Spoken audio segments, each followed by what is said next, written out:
أعوذ بالله من الشيطان الرجيم بسم الله الرحمن الرحيم اللهم صل على سيدنا محمد وعلى آله وصحبه وبارك وسلم السلام عليكم ورحمة الله تعالى وبركاته.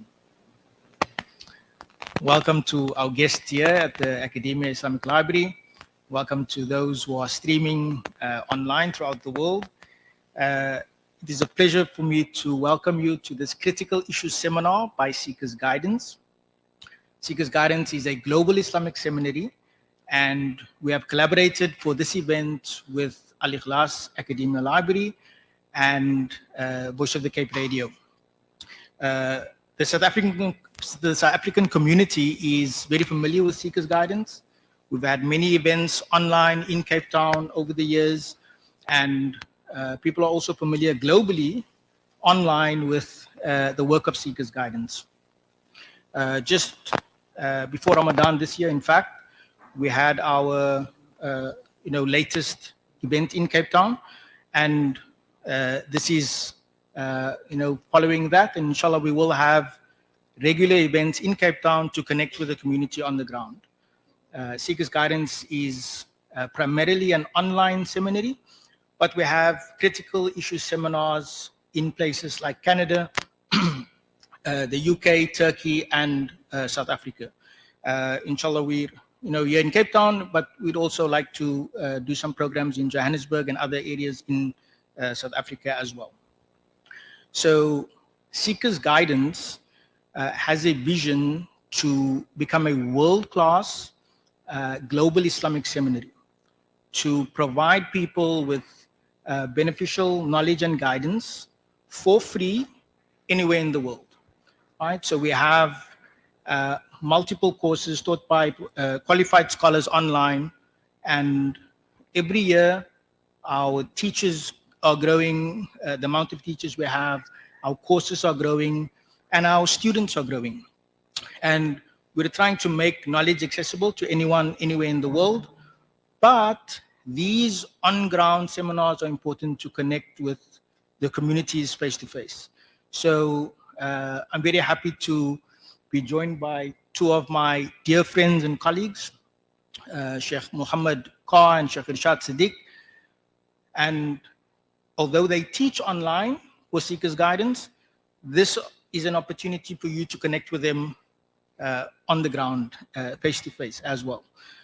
So inshallah, the topic for today is the fiqh of social media. It's a very important topic because it's a landscape that keeps changing, especially parents who have young kids, both teenage and even younger than teenagers, and parents struggle with how to handle it, what to do, etc. And this week, Sheikh Muhammad and Sheikh Irshaad were on the radio, and they were talking about these challenges that people face, and also the positives about social media and how we should use it. So today's seminar will cover a few topics. The first one is positive caution, right? So positive caution meaning that we don't want to stay away, or we don't need to stay away from it completely, but with positivity we should have caution, and thus navigating the pitfalls of social media. The second topic will cover the etiquettes of social media and the digital space. So how do we as Muslims conduct ourselves in social spaces? And the scholars inshallah will cover that. The last topic is how much is enough. So if you go online any time of the day or night, it's as if no one is sleeping. Why? Because when you're online, people are interacting from all parts of the world, in all different time zones. So you have to have a limit of what is enough for you. And also the other side of it is that there's so much information, even good information. So how do you create limitations and boundaries, etc.? We will have, inshallah, Q&A at the end. For the people who are streaming online, on our YouTube channel specifically, If you have questions, post them on our YouTube and we'll try to answer them. For the people in the crowd today, during our Q&A session, I will ask you to stand up and pose your question, and inshallah the scholars will answer. So the first speaker is Sheikh Irshaad Sedick, a local scholar who many of you know quite well, and he'll talk inshallah about about positive caution, navigating the pitfalls of social media. Bismillah. Assalamu alaikum wa rahmatullahi ta'ala wa barakatuh. Bismillah walhamdulillah wassalatu wassalamu ala rasulillah sallallahu alayhi wa ala alihi wa sahbihi wa mawala wa ba'd. All praise and thanks are due solely to Allah subhanahu wa ta'ala, chases peace, blessings and salutations upon our master and exemplar, Nabi Muhammad sallallahu alayhi wa ala alihi wa sahbihi wa sallam. I find it quite interesting that at the beginning of a seminar on the fiqh of social media, I'm standing with an iPhone and an iPad in front of me, and there's a MacBook and here's another computer, and so many of you are sitting with your devices as well. And this is indicative of the need that we have to address this important issue. As we know, social media technology has become an intrinsic part of everyday life. And it's exploded in the last 50 years. And this explosion marks the biggest shift in telecommunications for the last 500 years. And Islam as a tradition has always, since the very beginning of time, not since the beginning of the revelation of the Quran, but since the beginning of time, Islam has always been there to respond to the needs of humankind and to provide guidance. So if you believe that you need guidance in everyday matters, in important matters in our lives, then surely social media and our usage of technology is no exception. The problem, however, is our tradition needs to play catch up, because this explosion happened so suddenly that we barely had time to process what was happening before it was transforming into something else. And needless to say, now in the post-COVID world, the challenges have somewhat become exacerbated. So we pray to Allah subhanahu wa ta'ala to accept this effort of ours and accept our intentions to be from among those who seek guidance in the everyday matters, in every aspect of their lives. And may our coming here today be based upon that intention, inshallah ta'ala, that Allah grants us sincerity in our search to provide and to attain guidance from the Quran, from the Sunnah, and from this beautiful tradition of Islam. I begin, bi'idhnillahi ta'ala, with a brief overview of what is to be expected here today. I'm sure you've all read the information and the pamphlets and so on, but we are here to answer a number of critical questions, and I would like you to all reflect on your own personal questions as well. So if the questions are not, if the questions are not on the screen, or you don't see the question, then perhaps you can present us with that question as we proceed today, inshallah. Because wallahi, as an experience, as a learning exercise, I found the preparation for this seminar to be very beneficial. It allowed me some personal reflection. It allowed me to explore this topic in, to a level of depth that I think I was completely oblivious to before.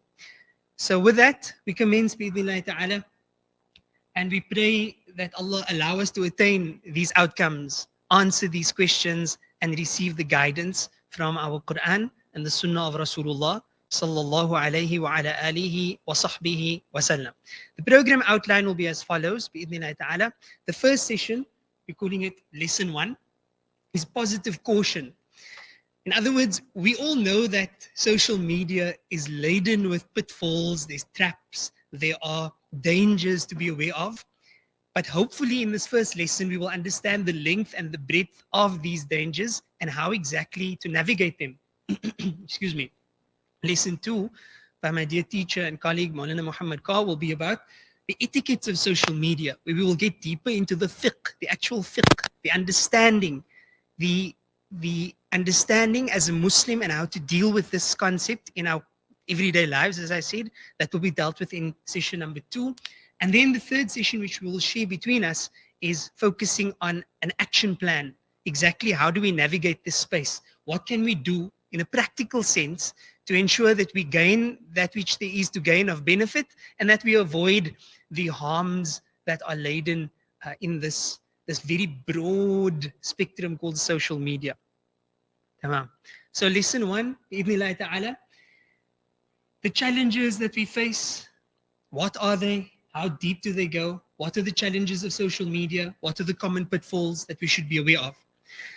I thought it fit to present a brief reflection coming from the tradition of Rasulullah sallallahu alayhi wa ala alihi wa sahbihi wa sallam, in which the Prophet sallallahu alayhi wa sallam, in a hadith reported by Imam Muslim in his Sahih, addresses certain phenomenon that will occur towards the end of time. Generally, we refer to these as ashratu sa'ah, the signs of the hour. Now, the signs of the hour can broadly be divided into 2 categories. There are the major signs.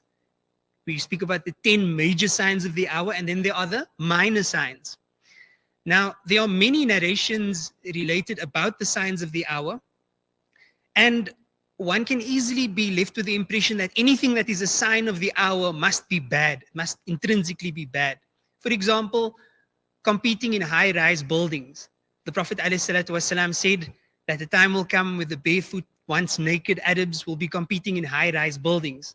So the impression comes to mind that automatically it must mean that to build a high building, a tall building, must be a bad thing, which isn't necessarily so. So the reflection, and we find a few of these within the signs of the hour, is more about the awareness and the reiteration of the fact that we are facing the end of times. The Prophet ﷺ says in this particular hadith, I'm not going to read the entire narration, but the lesson is that the Prophet ﷺ said towards the end of time, fitan, which is the plural of the word fitna, which means a trial, a tribulation, things which test your deen, it tests your faith. They will be presented. They will be presented to the hearts, ala al-hasir, upon what can be translated as a mat. Udan, that is line by line. So needless to say, many interpretations have come and gone about this hadith. But Sidi Hamza Yusuf, hafidhahullah ta'ala wa ra'ah, he once mentioned, and I picked this up from him, and then I pursued the research of this hadith, and I wanted to look at, because it's quite profound.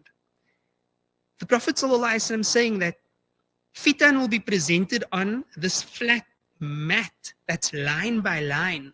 And the hadith goes on, it mentions that it will present these fitan to the hearts. Some hearts will drink of it. In other words, it will be inviting these fitan, it will take of this fitan, it will sip of this fitan. It will inculcate this fitan inside of itself. And as a result, every time it does so, this heart will be stained with a black spot. And it has the potential to lead to such a point where the entire heart is darkened. But on the other hand, there will be hearts who will also be presented with these fitan on this mat. But they will refuse it. They will not drink of it. They will not absorb it. It will not be inculcated as a part of it. And as a result, that heart will be illuminated with a white spot until that heart becomes illuminated. And so, Sidi Hamza Yusuf was saying that, can we think of a better interpretation for this hadith in our time than the screen that is made up of pixels that runs in lines going vertically and horizontally across? And then, to top it all off, a number of narrations appear to be referring to phenomena that only exist within our time. For example, the Prophet ﷺ saying that the hour will not come until a time will come where people will be wearing musical instruments on their heads. Now, I'm sure there was a time, where people thought, I wonder what that could be. I think we all know. Subhanallah. Wallahu subhanahu wa ta'ala a'lam. So in light of this narration, should this interpretation be, the interpretation, and Allah knows best, Then we pray that Allah makes us from among those hearts where the fitan can be presented, but those hearts know when to say no. Those hearts know the difference between taking it, inculcating it, and absorbing it, making it part of itself, and when to say, no, this is not part of me, and I am not part of it. I will not absorb this. I will not drink of this well. I will refuse these fitan. And in saying so, I'm certainly not saying that we should say absolutely no to the screens, that we should completely shun social media. That's fairly impractical. But hopefully, by the end of today's few sessions, inshallah ta'ala, we will have a better understanding of how to navigate this space. And Allah knows best. With that, we commence with what are some of the common pitfalls. From among them, there is the access to and the display of haram. There's also virtual company that we need to consider. The diseases of the heart plays a key role in our discussions here today. The concept of ghafla or unmindfulness, the opposite of the state of dhikr. So dhikr is to be in a state of remembrance. And ghafla is to be in a state of heedlessness, unmindfulness, to be possessed of a heart or a mind void of the remembrance of Allah subhanahu wa ta'ala. And then there's the sins of the tongue. So it's a virtual tongue. We're not necessarily using our physical tongues in that space, but it's sins of the tongue nonetheless. That also becomes a pitfall and an area of concern. And then there's the huge issue of misinformation or disinformation. And before I continue, there's a bit of an icebreaker.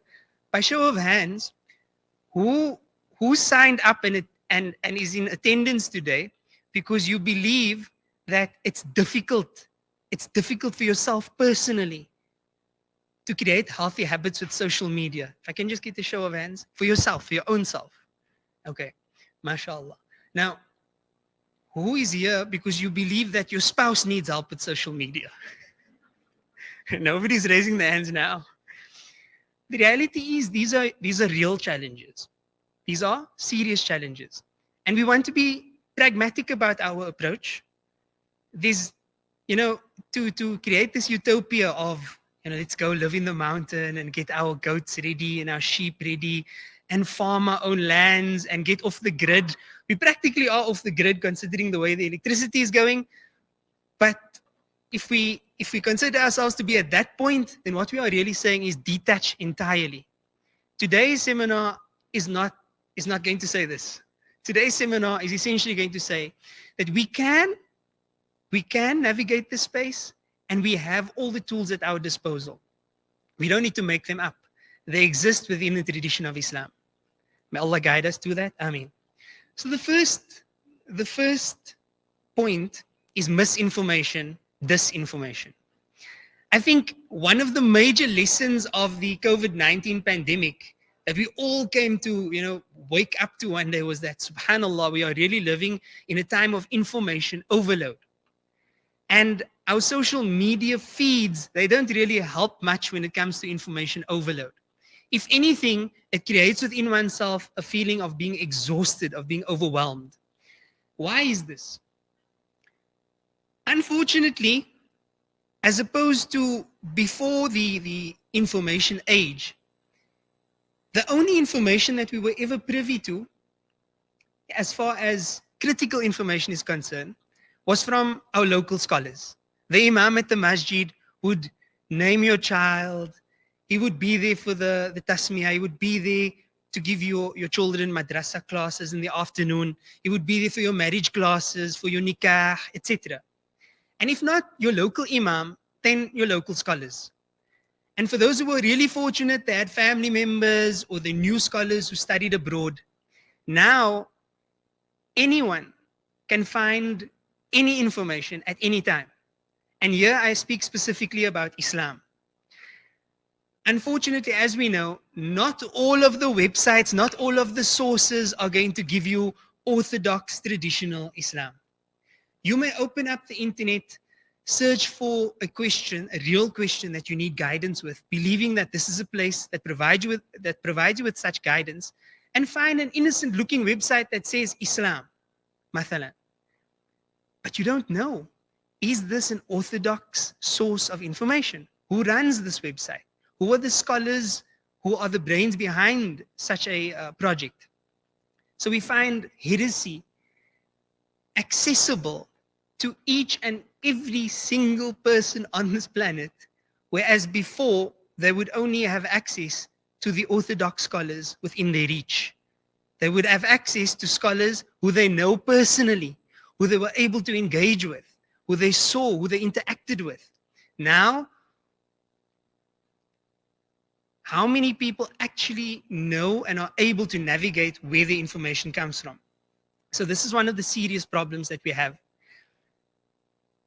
I believe there was a time locally where our own community, we had to grapple with certain issues. Now, I don't want to get into that. We are based in a library. I'm sure you can find all the information there. But read that same history, Islam in the Cape, and the challenges that this community had gone through. Read that history in light of the information age, and you'll automatically see the differences in terms of how we develop now as opposed to how we used to develop when we were much more organic, in terms of our growth and in terms of our knowledge journeys. Unauthorized sources, it's a big problem. Inauthentic sources, misplaced and unsystematic information. Now, some of these are more obvious than others, and that's why I'll touch on the ones that I believe require some extra attention. It is absolutely amazing to be able to access information within seconds. The problem is that your information is not always going to be contextualized for you. It is hoped that you'll be able to contextualize it for yourself.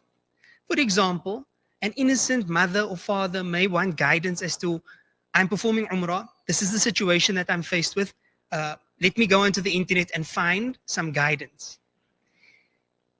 What they're going to end up with may be a valid answer, but that valid answer may not be applicable to their situation. There are several considerations in light of this. Number one, does your answer come from Orthodox Islam? Or does it come from some heretical branch of Islam? Or perhaps a completely unrecognized version of Islam, if I can call it that. Then if it is from Orthodox Islam, does this come from the same madhab that you've been taught and that you follow and that you learn and that you practice? Or would there be some sort of contradiction between your own practice and this? Then your own specific situation. Mathalan, a lady goes on Hajj or goes on Umrah and she experiences a haid at a time when it is awkward to get the haid because she's got certain rituals that she needs to fulfill. So she's left with questions. So she goes to seek an answer. She goes online, goes to Google, types in the question, and she receives probably hundreds or thousands of answers. How does one navigate that space? This is one of the major pitfalls of social media. When we deal with the etiquettes, bi'idhnillah, we will find some solid principles as to how exactly to go about it. But what this is intended to do is to make us aware that just as much as it is a privilege and an asset, there are considerations that is taken out of the hand of the student. And this leads me to the next point. Unchecked freedom of speech. Is it true that because we can say something, everyone should say something and everyone has the right to say something? And if everyone does say something, does everyone's opinion matter? In light of how the internet works, generally speaking, there are no checks and balances. So as opposed to the person who goes to a seminar such as this or registers for a class and interacts with the shuyukh and takes the knowledge from the heart of the sheikh, who took it from the heart of his sheikh, who took it from the heart of his sheikh, all the way up to Rasulullah sallallahu alaihi wasallam, now you're just sitting with yourself in the middle of the cyberspace, needing to find information and not knowing what to do. Unfortunately, whether we understand this pitfall or not, if we find ourselves in the space of the cyber world, and we look at that as a genuine source of information for our Islam, we run the risk of being misled. How so? Our feeds, whether that be your Facebook feed or your YouTube feed, is going to push into your infinity pool. You know, when you scroll down and it just refreshes, and you scroll down and it refreshes some more, that's called an infinity pool. It's going to push the information that the internet algorithms believe you would be interested in, not the information that a scholar would know you need because it is essential for you in your development at that time. Just this morning, I was thinking of examples in قدر الله وما شاء فعل. This morning, a student from a different city asked me about studies at a particular institute and whether she should pursue such studies. Now, had she asked the same question to Google, Google would have just given her everything that Google believes she needs to know or that she would like to know, because it would want to keep her there for longer. It would feed her with YouTube videos of that particular institute and how amazing it is, and none of the dangers, the potential harms are going to be presented to her. Walillahi alhamd, as soon as she asked me this question, I was able to respond with a counter question. Okay, if you want to know about studies at this institute, and I understand the level that that's pitched at, then please do tell me, what have you covered in your knowledge to date? Is everybody with me? So by having that knowledge, I'm able to frame it and say, look, this is the benefits of pursuing this path. However, in your particular case, because you have already finished this, that, and the other, this is not the path for you, rather go this way. This is called the consumer approach. The way the cyber world works is the consumer approach. The consumer, as with everything else in a dunyawi sense, has the complete control and complete power to navigate their space. Now, perhaps for dunya, things is perfectly fine, right? You're doing some shopping and your feed presents you with a number of options as to what to buy. Great. It makes your life easier for you. The problem comes in when you also think that, well, Islam surely has to be the same. So this idea of unchecked freedom is something that worked very, very differently before the advent of social media, because it was not a consumer approach. It was the master approach, the sheikh approach, the ustad approach. In other words, the scholar who one sat at was able to understand this is the development of the student to date. This is what the student would desire to attain later. This is not good for the student right now. A student may ask a complex theological question about, tell me this particular quality of Allah subhanahu wa ta'ala. Should I understand it like this or should I understand it like that? This ustad that's listening to the question understands that this student embraced Islam last week. The student is still struggling to memorize the Fatiha. They're asking a question like this. Now, I'm not going to deal with it as I would a third-year advanced student in Islamic studies. And this creates a huge problem. So information, while it is a great asset and an amazing tool to have at our disposal, it's like having a chainsaw and using it completely freely without knowing how to use it at all. Is it possible to navigate this space? Yes, it is. And inshallah, we hope to provide some practical methods today. Bi'idhnillah. Then, I have some questions here. Just have to move this slightly. I have some questions here that should just trigger some thoughts. Some of them I mentioned before, and some of them we just have to comment on. The master culture versus consumer culture, popular culture, super preachers, everyone has the right to an opinion. Okay. Let's say you were looking for an authority on fiqh. In the traditional spectrum, you would find the scholars of fiqh and you would ask them, because you understand that this is an expert in sacred law. In the cyberspace, the expert is the one who has the most views, the most subscribers, the most likes, and the most shares. Somebody may be highly skilled as an auditor, but completely unskilled as a sacred law scholar. And this is not a problem. We have specialists in every field. The problem is that the consumer isn't always able to differentiate between the one and the other. And then finally, the misplaced information is not just about madhab and development. Misplaced information is also about the problem with information overload. And the problem with information overload is that while I know it's there, alhamdulillah, I don't need to pursue it. It's always going to be there. It's like people who live in Cape Town and have never been on Table Mountain before. For foreigners, it's absurd because everyone who comes to Cape Town as a foreigner would have visited Table Mountain. How is it possible for somebody from Cape Town not to have visited Table Mountain? Ask the Cape Townian, and they would say, yeah, I'll go one day. It is there. So the same issue happens with this information. And it's another pitfall that Allah knows best, but if the student loses talab, if a student loses the desire, the search, the thirst for knowledge, then no matter how many books is at his or her disposal, no matter how much information is there at their disposal, it just becomes a pipe dream that hopefully one day, someday I can learn. But the pitfall of having misinformation and disinformation is a huge challenge for our spiritual development. And we have to find ways to be mature enough to understand that while social media is there, YouTube is there as a resource, that resource must be used responsibly.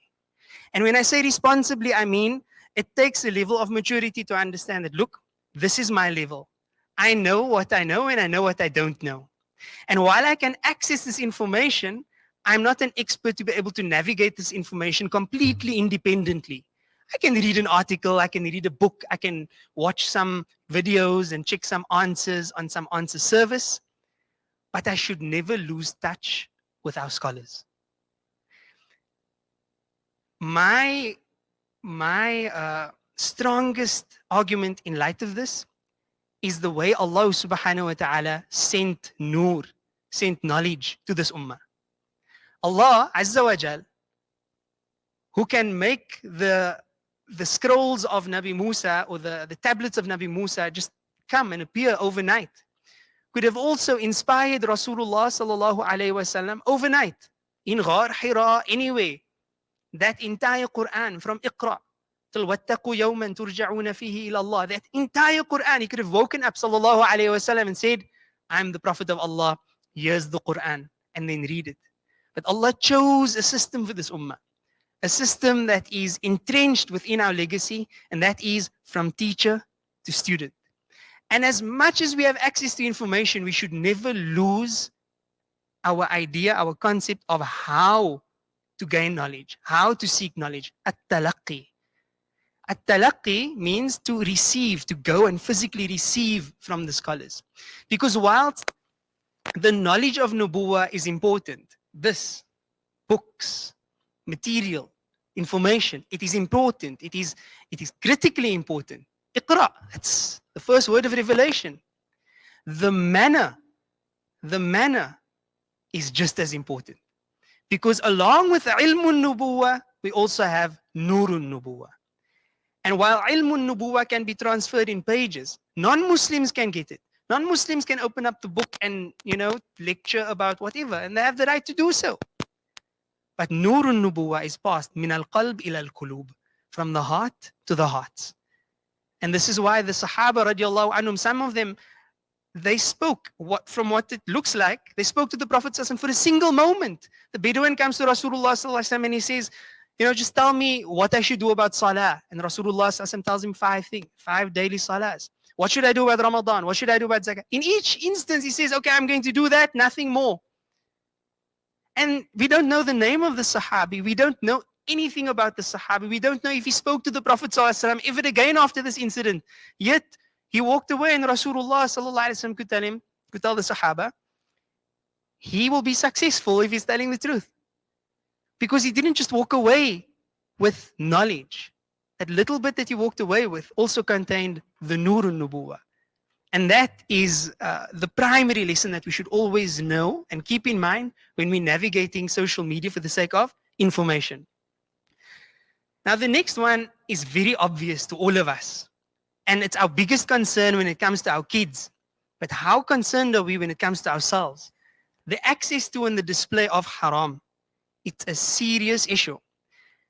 But more than access to and display, when it comes to intentional pursuit, right? Intentional pursuit is completely the responsibility of the one who pursues it. If somebody opens up their device and they go into incognito mode and they start scrolling for pornography, they can do everything under the sun. That is between that person and between Allah subhanahu wa ta'ala. However, the problem that we're faced with now is not just intentional pursuit, it's unintentional pursuit. And the statistics are shocking. At over 73% of teens have unintentionally, notice, unintentionally come across pornographic images on the internet. Now remember, for us as Muslims, pornography is not only hardcore pornography. So much of what is passed as soft nudity or soft pornography is to us as Muslims just as bad for our hearts and our souls as what they call hardcore pornography. And while yes, as far as taklif is concerned, our duty boundedness by Allah subhanahu wa ta'ala, we are not responsible for the accidental viewing of something. Something just pops up and you press X, you exit. You're not responsible for that. The question is, what type of effect does it have on our hearts? Now you could say, well, that's true, but is that such a big issue? Consider the difference between a person without social media and a person with. Who is accidentally exposed more? Consider social media addiction, where you're scrolling all day, every day, and that level of exposure and what that does to the heart. The other major issue, and I know Mullah Muhammad is going to touch on this, I will suffice to say what the big problem it is that more and more, some of the core reasons or causes of family dispute and divorce comes from the relationships that begin on social media. If the husband and the wife have an argument, it's fine. He can turn it on and he can go to Facebook and he can go and see the profiles of all his ex-girlfriends that he once upon a time had. She can do the same.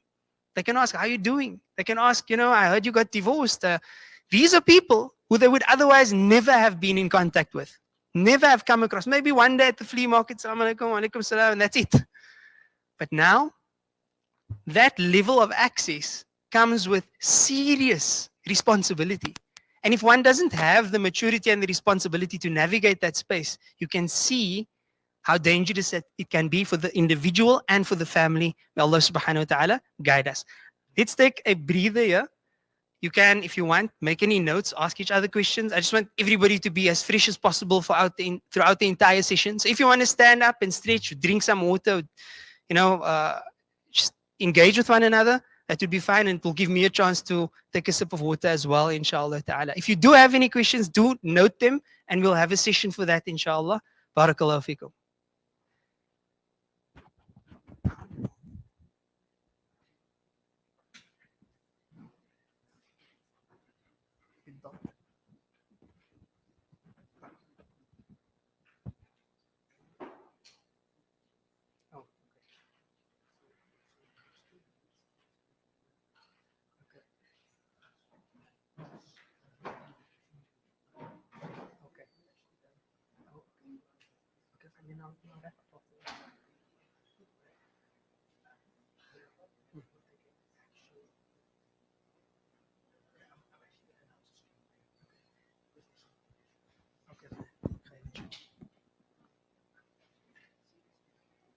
Assalamu alaikum.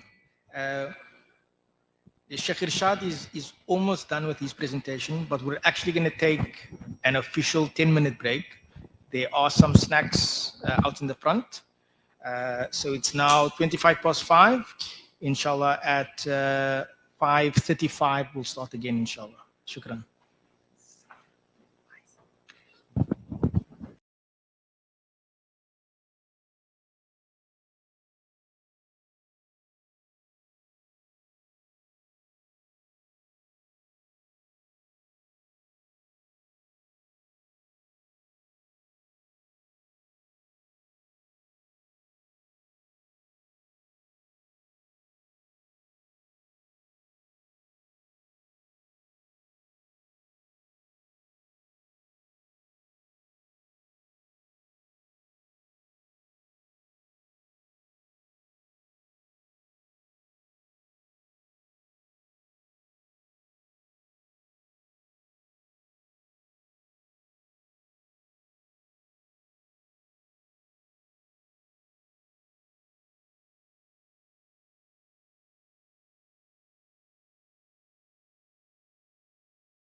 sure. Oops. I even got the backup plan for because he is already. Like if they want, we could just run this thing in the studio live. You know what I mean? If they want. Yeah, but one people. I know. Okay.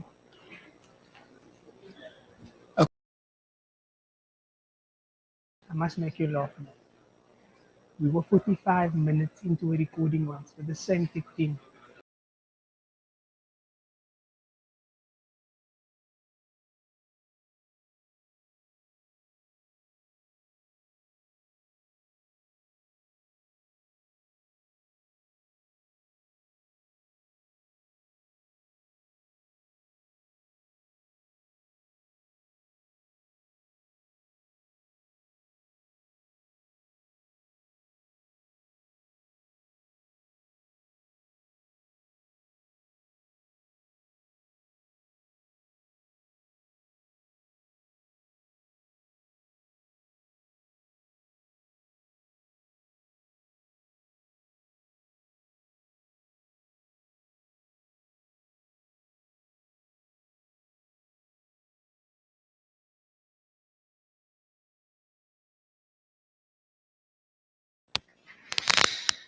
Bismillahir Rahmanir Rahim. Welcome back, everyone. Assalamu alaikum. So, I'm going to end off by speaking about company. We all know the importance of good company because Allah subhanahu wa ta'ala emphasizes this in the Quran. If anything paints the picture of just how important good company is, it would be the verse in Surah Kahf in which Allah ta'ala commands Nabi Muhammad sallallahu alayhi wa sallam says, وَاصْبِرْ نَفْسَكَ مَعَ الَّذِينَ يَدْعُونَ رَبَّهُمْ بِالْغَدَاةِ وَالْعَشِيِّ يُرِيدُونَ وَجْهَهُ وَلَا تَعْدُ عَيْنَاكَ عَنْهُمْ تُرِيدُ زِينَةَ الْحَيَاةِ الدُّنْيَا وَلَا تُطِعْ مَنْ أَغْفَلْنَا قَلْبَهُ عَنْ ذِكْرِنَا وَاتَّبَعَ هَوَاهُ فَكَانَ أَمْرُهُ فُرُطًا. The Prophet ﷺ also emphasized the importance of company and who we keep as company in several ahadith. But when it comes to virtual company, somehow, I think because it's virtual, we don't quite make that connection naturally that what I'm doing and the people I follow and the videos I watch and the influencers whose tweets I read and the photos I view on Instagram and those who are my friends on Facebook, and the list goes on. The WhatsApp groups that I'm part of, the broadcast lists that I'm part of, the emails that I get constantly because I'm subscribed to it. This forms our virtual company. And as the very well known, I know it's a hero of Siri Jamaluddin, Jim Ron, he says, you are the average of the 5 people you spend the most time with. Just think about that for a second. It's true in Islam as well. The Prophet ﷺ says that a good friend is like the musk seller. You may not touch the musk, but you'll smell like musk at the end of the day. The bad friend is like the one who is a blacksmith. You may not touch the metal or even be near the smoke, but walk out to the workshop and you'll smell of smoke. So when it comes to the virtual company, we have to understand that for the 4 hours of average screen time that humans spend, which is, by the way, if I didn't mention it yet, the average person spends 4 hours a day on their smartphones. Not screen time in general. It's an additional 4 hours if they also watch TV. That's 8 hours a day. That's a full-time job. That becomes our company. But Maulana Muhammad will elaborate more on how to navigate the space. So the element of bad company is very prevalent, and it's a major pitfall we need to think about and give more consideration to. Bad influences. Now, I don't think I follow any bad influences, but just a moment ago, I was scrolling through Facebook because I was looking for the live feed of this session. And exactly what I described earlier on happened. My wife was standing next to me. I said, look there. Like within a second, a lady was standing there unclothed, not completely unclothed, but unclothed enough to have a bad effect on my heart. And I said, astaghfirullah. Because now I have to make up for that bad deed. Now, 4 hours of that a day, every day, Ya Rab, So we need solid guidelines in that line. And then finally, what cost are we paying for this? Many people think that social media is free. It's not free. There's a currency. What's the currency? Anybody knows? Hey? Time? For the market itself, they don't call it time. They're not interested in your time per se. They're interested in your attention, your focus. So essentially, we're selling our attention and our focus. When you are not paying, you are the product. What are you a product of? Recently, one of the leading scholars in theology who we had the good fortune of benefiting from, Sheikh Muhammad Salih Al-Ghursi, a scholar in Istanbul, he mentioned several times in the same lecture when people asked him his advice, what's the most pertinent advice for the mother in this time? What's the most pertinent advice for the housewife in this time? For the struggling Muslim in this time? For the beginner seeker in this time? And repeatedly, he said, Ya ayyuhalladhina amanu, O believers, kunu ma'as-sadiqeen. Be with the truthful ones. Be with people of truth. So we need to understand that we have to have real relationships in our lives, even if we have to force the issue. I feel really sorry for my dear friend and colleague Maulana Muhammad Carr. He has to put up with me a lot, but I force myself into his company because I know there's lots of benefit to take. Alhamdulillah. He unfortunately has to deal with me. But we need to find good friends and hold on to them because they are like gold in our day. With this, I conclude. We continue later on, inshallah ta'ala. But some of the important questions that we need to follow, or rather think about, is, do we understand the importance of company in Islam? Do we understand that the company we keep are the people that will be resurrected with in the day of Qiyamah? That will be placed into groups, not based on our income brackets or the area we lived in, but the people we admired most? And then, what images, posts, videos, and messages show up in your infinity pool? If I were to ask you for your smartphone right now and say, let me just scroll through there, I would know exactly what your interests and likes are. As an experiment, try asking Google or Siri tonight, what do you know about me? You may be surprised. Finally, when we speak about the fiqh of social media, we have to understand that we need a multiplex approach. It's not only going to be hardcore ahkam, this is halal, this is haram. Sometimes things are vague. And Rasulullah sallallahu alayhi wasallam, he prophesied this vagueness. He said, Innal halal bayyin wal haram bayyin. Halal is clear, haram is clear. Nobody's going to be confused about whether pornography is permissible or not. Nobody is going to deny that certain things are harmful for us. The problem is, بَيْنَهُمَا أُمُورٌ مُشْتَبِهَاتٌ.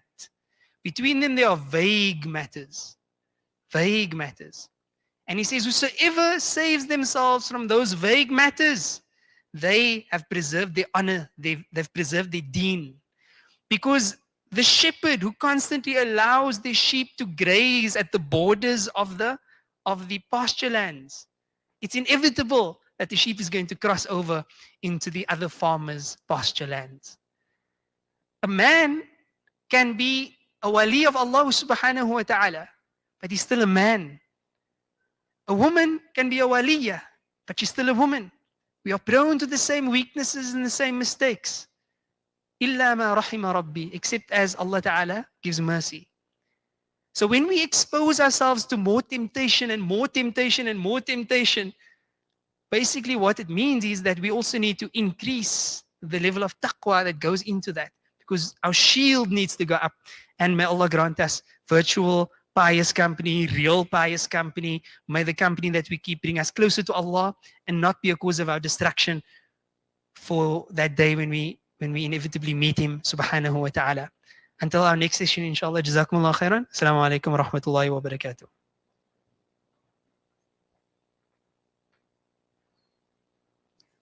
Jazakallah khair, Sheikh Irshaad. I actually didn't know that you can ask Siri what it knows about me. So I think that's something I'll try tonight with some caution. Sheikh Muhammad Carr is next. He will talk, inshallah, about the etiquettes of social media and the digital space. And later, although I've introduced our scholars later, I'll give you some more info on the bios of our scholars. For those of you who don't know them, But inshallah, for now, I'll leave it over to Sheikh Muhammad Carr.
بسم الله الرحمن الرحيم الحمد لله رب العالمين والصلاة والسلام على سيد المرسلين وعلى آله وأصحابه الطاهرين ما دام ما في السماوات والأرضين رب اشرح لي صدري ويسر لي أمري واحلل عقدة من لساني يفقهوا قولي السلام عليكم ورحمة الله تعالى وبركاته. My name is Muhammad and inshallah we'll be discussing the etiquettes in terms of social media. I remember one of our scholars saying that the word etiquette, in Islam we have certain etiquettes that are necessary and certain etiquettes which are recommended. So we will be covering etiquettes which are necessary and also etiquettes which are recommended. Basically do's and don'ts when you find yourself in this particular space. So as a reflection, following on to Mana Irshaad's presentation, he had a reflection, so I thought I'll also have a reflection, bi'idhnillah subhanahu wa ta'ala. So the Prophet sallallahu alayhi wa alihi wa sallam, he was described in Quran as وَإِنَّكَ لَعَلَى خُلُقٍ عَظِيمٍ. Of all the qualities that could have been highlighted, Allah subhanahu wa ta'ala highlighted the quality of character. وَإِنَّكَ لَعَلَى خُلُقٍ عَظِيمٍ. In terms of Aisha, who was of his closest companions, his wife, she would comment and say, كَانَ خُلُقُ الْقُرْآنِ, that his character was the Quran. In other words, he was a personification of the Quran. Now, many times I understand, and Allah knows best, that we have a certain idea of what good character is, whereas it might be a lack in terms of character or a lack in terms of personality. If a person says yes all of the time, you and I may consider the person to be or to have good character, whilst that is not necessarily true. If a person says yes all of the time, he's indulgent, and indulgent is not doesn't amount to good character as such. So having good character really, in terms of my understanding, is that whatever the requirement is to bring the right character trait to fore. So if you find yourself in a circumstance where you need to say yes and you say yes, that's good character. If you find yourself in a set of circumstance, for example, maybe using an example which is relevant to us, your child comes to you and they want you to buy a phone. Good character at that particular point in time perhaps would be or require you to actually say no. At times, talking about social media, if you are very approachable, that's a sign of good character. The Prophet ﷺ, who had the best of character, as is very clear from the Quran, Aisha radiallahu anha would say that the Prophet ﷺ would interact with us in the best possible way that one could interact with another. But when the call to prayer came, it was as if he didn't know us. Because that's the balance in the relationship. We have relationships amongst ourselves, but ultimately we have a relationship with Allah. And at certain points in time, like 5 times a day, that particular relationship is more important than all of our other relationships. So I thought to start off with this particular reflection, وَإِنَّكَ لَعَلَى خُلُقٍ عَظِيمٍ. You are of most sublime character. And what does character mean?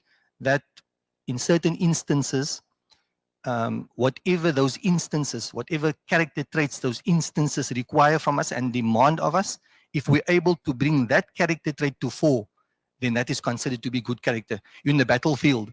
In the battlefield, you require the character trait of bravery as opposed to cowardice. Now, and Allah subhanahu wa ta'ala knows best. So just that as an introduction, bi'idhnillah subhanahu wa ta'ala. Does this thing move like this? Oh no, it's moving. Oh, sorry, I didn't know it was moving. Bismillah. So there's a few introductory considerations that I want to run through very quickly, bi'idhnillah subhanahu wa ta'ala. And the first is basically just to create, I don't necessarily seek to create solutions. Maybe just talking points, highlight certain phenomenon that came to me whilst preparing and having to talk about the fiqh of social media. And maybe as a start, just to break down that term very quickly, the fiqh of social media. What does fiqh mean? We know literally the word fiqh means to understand. But fiqh in a technical way, or the way that even you and I use it, I'm going to attend a fiqh class. What does that mean? The word fiqh technically refers to khitabullah al-muta'alliq bi-af'al al-mukallafin, the address of Allah that relates to our actions. So right now, you are engaged in a particular action. What is that action? Pursuit of sacred knowledge. What is the address of Allah that relates to the pursuit of knowledge? There is an address of Allah. What is that address? It says that it is compulsory upon every Muslim, male and female, to acquire knowledge. So likewise, when we find ourselves in the house of Allah, there's an address of Allah. When we find ourselves outside of the house of Allah, there's an address of Allah. In the workspace, in the social place. Likewise, when we find ourselves on social media, there are addresses. There's a law of Allah that relates to us in that given space. In other words, there's going to be do's and there's going to be don'ts. And that's basically what the etiquette is all about. Fiqh of social media, the etiquettes of social media. What must I do? What can't I do? What is recommended for me to do? What is best left alone? What is maybe reprehensible for me to do, and so forth and so forth. So if you look at the fiqh of social media, it's no different from any other phenomenon that we would experience in terms of life. So very quickly, and also I like the presentation to be as interactive as possible. So if you have a question, or I'm not clear, or you just about got the point but didn't get it entirely, and I need to repeat myself, please feel free to engage. Al-ilmu bayna ithnayn. Knowledge is between two. And perhaps it's opportune for me to thank you, because without you as the audience, it wouldn't have afforded me the opportunity to prep and learn. So we're learning collectively. May Allah reward you abundantly. So introductory considerations. The first one would be that the virtual world is not the real world.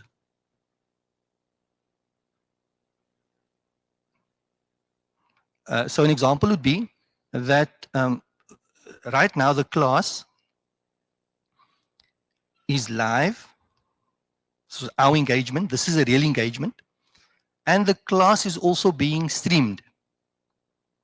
Being in class, real dynamic, and attending virtually, it's a different dynamic. So it's important for us to be cognizant of that.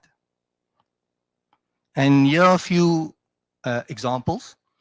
So we draw a distinction between real and virtual on a number of different levels. The one would be jurisprudentially, in other words, from a fiqh point of view. For example, we have a case of divorce. A husband says to the wife, I hereby divorce you. Okay, does the divorce fall? Absolutely. You make a pronouncement, and the pronouncement has an impact in real terms. As opposed to that, let's go once removed. A person sees the reflection of his wife, either in a pool of water, or a more palatable example, in the mirror, and says, I issue a divorce. In other words, he divorces the reflection in the pool of water or the mirror. Does the divorce fall or not? It doesn't fall. There's a difference between the real dynamic and the virtual dynamic. A person says, a husband says to the wife, Talaqtuki, I hereby divorce you. As opposed to doing that once removed in the form of writing, he writes it down. Talaqtuki, he writes it down. Does a divorce fall? No, we're going to ask the husband, why did you write it down? What was your intent? And I think very importantly, we can see now how sometimes misunderstandings creep in when you are communicating with somebody on social media as opposed to when you're communicating with a person in real life. In other words, the room for error on a virtual space, on a virtual space is very different from real time. The room for error in a virtual space is greater than the room for error in real time. So the fiqh ruling would be a person writes it down, talaqtuki. Does a divorce fall? No, we're going to ask him, what was your intention behind writing it down? So if he says, as wacky as it might sound, maybe depending on the circumstances, he says, no, I was practicing my calligraphy. You know, and his handwriting is somewhat like mine. But the law says it's not the same.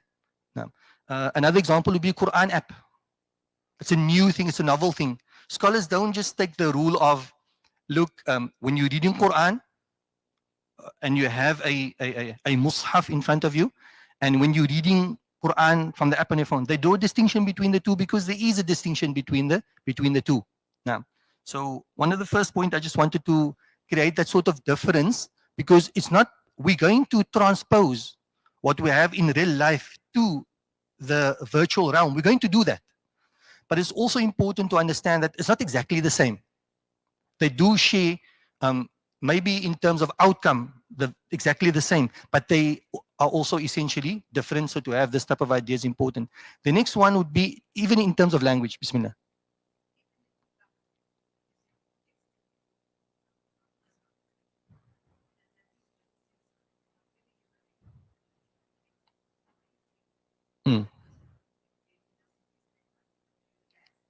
Yeah.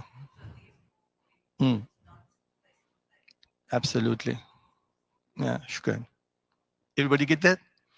The sister was saying that if it's something that's once removed, for example, it's a text, and you're not in front of the person, it's not real.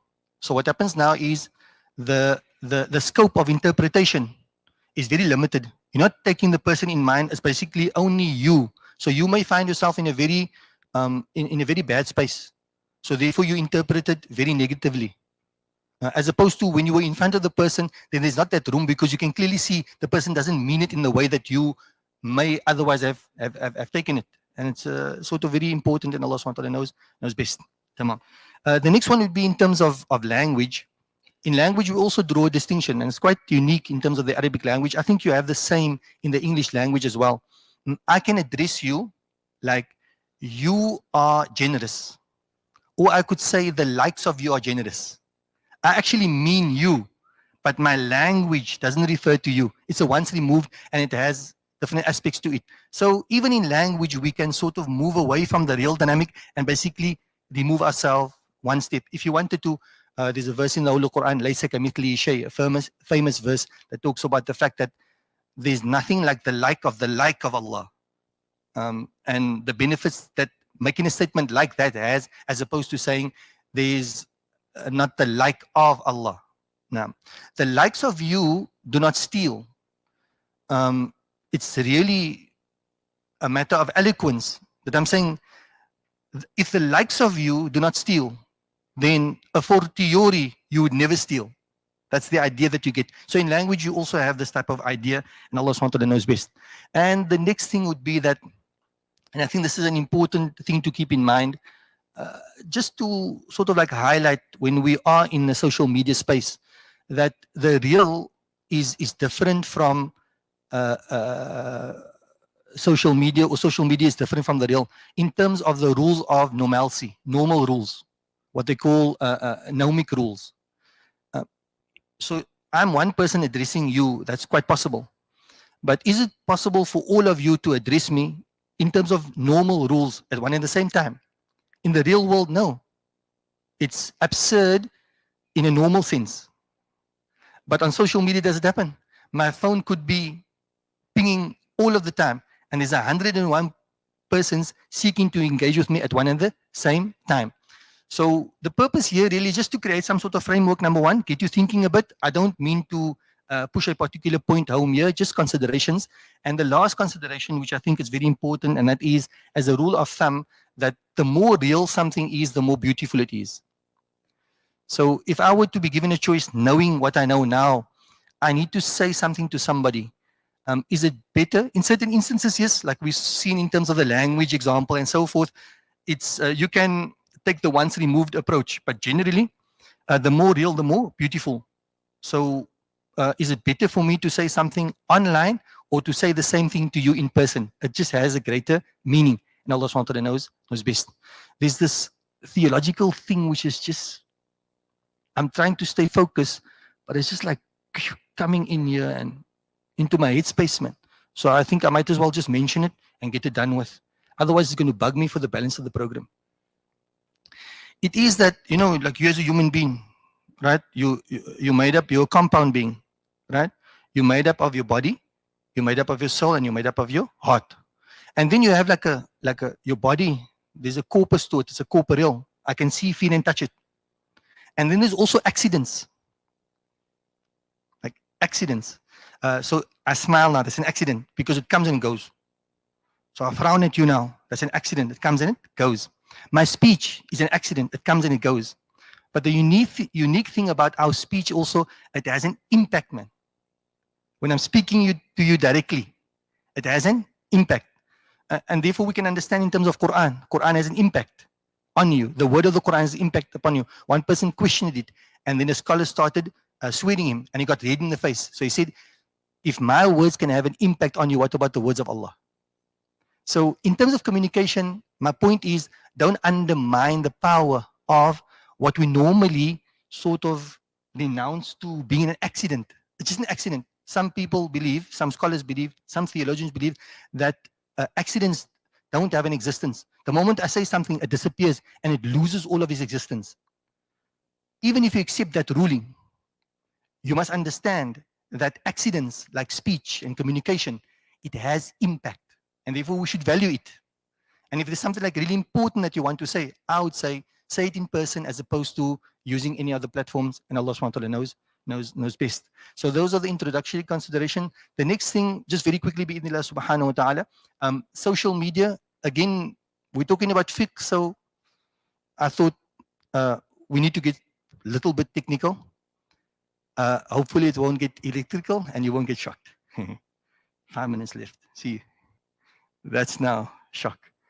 So if we say social media is a tool, and I think this is a very important thing which I learned. Mullah Irshaad was referring to some of the scholars that we have met of late. And one of the things that we did learn was that, yes, it is a tool. Would you agree with me? But now when you say it's a tool, automatically it puts you into a neutral space. You know, a tool can be used for good or for bad. But very importantly is, when you look at the tool, then you must consider, when you weigh the pros and cons of a tool, you must look at the ideology that tool supports. When you're measuring a tool, so in other words, social media is not as neutral as a sword. You know, a sword, you can use it for good, you can use it for bad. It's like a very neutral tool. But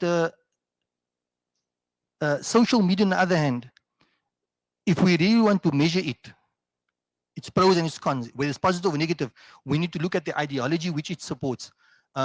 What ideology does it support? It supports an ideology, for lack of a better term, and I don't mean to be rude or derogatory. Social media supports an ideology. That ideology, in terms of communication, they have communication diarrhea. In other words, there's never enough communication that you can have. We as Muslims, we come from a very different type of ideology. And what is our ideology in terms of communication? Yes, you must have good communication. You must have clear communication, but communication must be kept to a minimum. And therefore we find certain narrations like man sakata salima, that person who remains silent is safe. Or man salima naja, who's safe is, of the greatest virtues would be the virtue of silence. And that is the virtue paradigm that we come from. But social media comes from an ideology that supports communication. And therefore, it's not neutral. It's really biased to goad you on, to prod you, to incentivize you to communicate irrespective whether it's necessary or not. And Allah SWT knows best. The other very important thing about social media, where does the word social come from? And I think it's important when we want to look at things, particularly in the Western environment that we live in. It's important sometimes when you want to understand a given concept. People think social media and they basically just go to all of the apps. But what is social media? So media social. What is social? Social means friends. And being on social media, isn't it all about friends? How much friends you have? How much friends you are following? How many friends are following you? Who do you friend? Who do you unfriend? It's all about that really. So again, when we're going onto social media, which basically means friends media, again, we need to take a step back and say, what does Islam say about friends? And it's quite unique what our Islam says about friends. So what is a friend? And here I will have to consult my notes, bi'idhnillah subhanahu wa ta'ala. Friends reads as follows. It says, Inna sadiq al-haqqi man kana ma'ak. A true friend is a friend who's always with you. A true friend is a friend who's always with you. Social media provides us an altogether novel type of friendship where it's one way. For example, if there's a celebrity, you like the celebrity, he doesn't even know you exist. You know, a friend should be like not unilateral, bilateral, for lack of a better word. It's a two-way stream. So, وَمَنْ يَضُرُّ نَفْسَهُ لِيَنْفَعَكَ. A friend is one that will harm himself in order to benefit you. وَإِذَا رِيبَ الزَّمَانُ صَدَّعَكَ. And if difficulty befalls you, he will support you. شَتَّتَ فِيكَ شَمْلَهُ لِيَجْمَعَكَ. He will break himself to put you together. So this is when you're looking for a friend on social media, we must understand a friend like this. And one of the verses which is like really not okay, it's one of the verses, yes, and it comes a lot in Quran. The ideal friend, you know, in Arabic, you have friends on different levels. And probably the highest level would be a Safi. I can't give a breakdown of Safi, I haven't prepared for that. But the level below that would be a Khalil. I'm sure you heard about the word Khalil. When we talk about Ibrahim alayhi salam, he is considered to be Khalilullah, the friend of Allah. What does a Khalil mean? Allah tells us in Quran, Al-Akhillah, yawma idin ba'dum li ba'din. On that day, friends will be enemies to one another, except those who are Allah conscious. I think that's also a good verse to keep in mind when you are looking for friends, whether it's social media or in the real life. You want to look at such friends that will avail you in this world as well as in the year after. Ya laytani lam attakhidh fulanan khalila. How I wish I didn't take so and so as a friend. I've gone into chill mode now because my time is up, and so it's time for tawakkul, to put the outcome in the hands of Allah. I'm just going to shoulder on until the time is up. Now, so what is a Khalil? The Prophet ﷺ uniquely says, and this is the important thing about a friend, you must be particular before you befriend somebody. Why is that? Because the moment you befriend somebody, it is as if you're making a commitment to mold yourself according to the mold of your friend. When you befriend somebody, it's a commitment. Because you want to be a true friend to your friend. It means now that you understand your friend. You understand your friend. It says note minutes left. Just in case you're wondering about this communication. It says note minutes left. And we'll finish right now, inshallah, the last point. So, when you take a friend, you understand that this friend has my goodwill at heart. May Allah make us such friends, that we have the goodwill of our friends at heart, not our goodwill at heart. And the second would be that you're going to mutually consult with him. And his consultation, you're going to consider it because he's your friend. So therefore, don't find yourself in the predicament because he's already your friend. And now you must follow on the corollary of what it means to have a friend like that. The Prophet ﷺ tells you, before you friend him, make sure that this is a true friend. You with me? Because ultimately, the real dynamic in terms of human anthropology, human behavior, is that the moment you take a friend, you're going to model yourself and mold yourself according to that friend. And now listen to the narration of the Prophet ﷺ. He says, لو كنت متخذا خليلا, if I were ever to take a friend, which means he didn't take a friend. Because the Prophet ﷺ, he's the ultimate example. He cannot be molding himself according to somebody else. Had I taken a friend, I would have taken Abu Bakr as a friend. But he can't take a friend. Why? Because he's molding, his friend is Allah. So he's like Sibghat Allah. He's covering himself in the colors of Allah subhanahu wa ta'ala. So very importantly, we must be careful when we take a friend.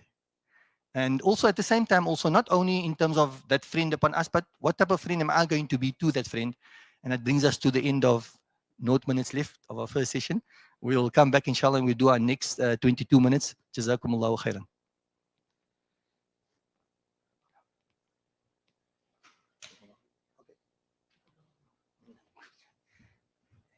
Jazakallah khair, Sheikh Muhammad. Sheikh Muhammad still has some time on this segment, and then both scholars, inshallah, will address the final session, but we'll do that, inshallah, after Maghrib. So the mosque is on the same premises. So if you want to grab some snacks, please do so now. And then as soon as Maghrib is done at the masjid, please come back and we'll start immediately, inshallah, so that we can end promptly at 8. Jazakallah khair.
A'udhu billahi minash shaitanir rajim. Bismillahir rahmanir rahim. Assalamu alaikum again to our guest here at the Academia Library. I just need to do a very small introduction for the folks online. One of our live streams has only started now, and we're about 2-3 hours into the program already. So just to recap, this is a critical issue seminar by Seekers Guidance. We're here in Cape Town, and this event is a collaboration between Seekers Guidance, the Global Islamic Seminary, and Al Academia or Al Ikhlas Academia Library, which is where we are, as well as Voice of the Cape Radio. We've heard from two of our scholars for this afternoon, Sheikh Muhammad Carr and Sheikh Irshaad Sedick. And the topic of this seminar is the fiqh of social media. For the people who are only joining us now on the live stream, inshallah, the former segments that we have covered already will inshallah be made available online. At this point, we are going to continue with Sheikh Muhammad Carr. He's going to end off his segment called Etiquettes of Social Media and the Digital Space. And then, inshallah, both scholars will address the topic, how much is enough? And then, inshallah, we'll go to Q&A. So, as I said earlier, please send your questions forward on a piece of paper, or during the Q&A, you can stand, inshallah, and ask your questions. Jazakallah khair. Sheikh Muhammad.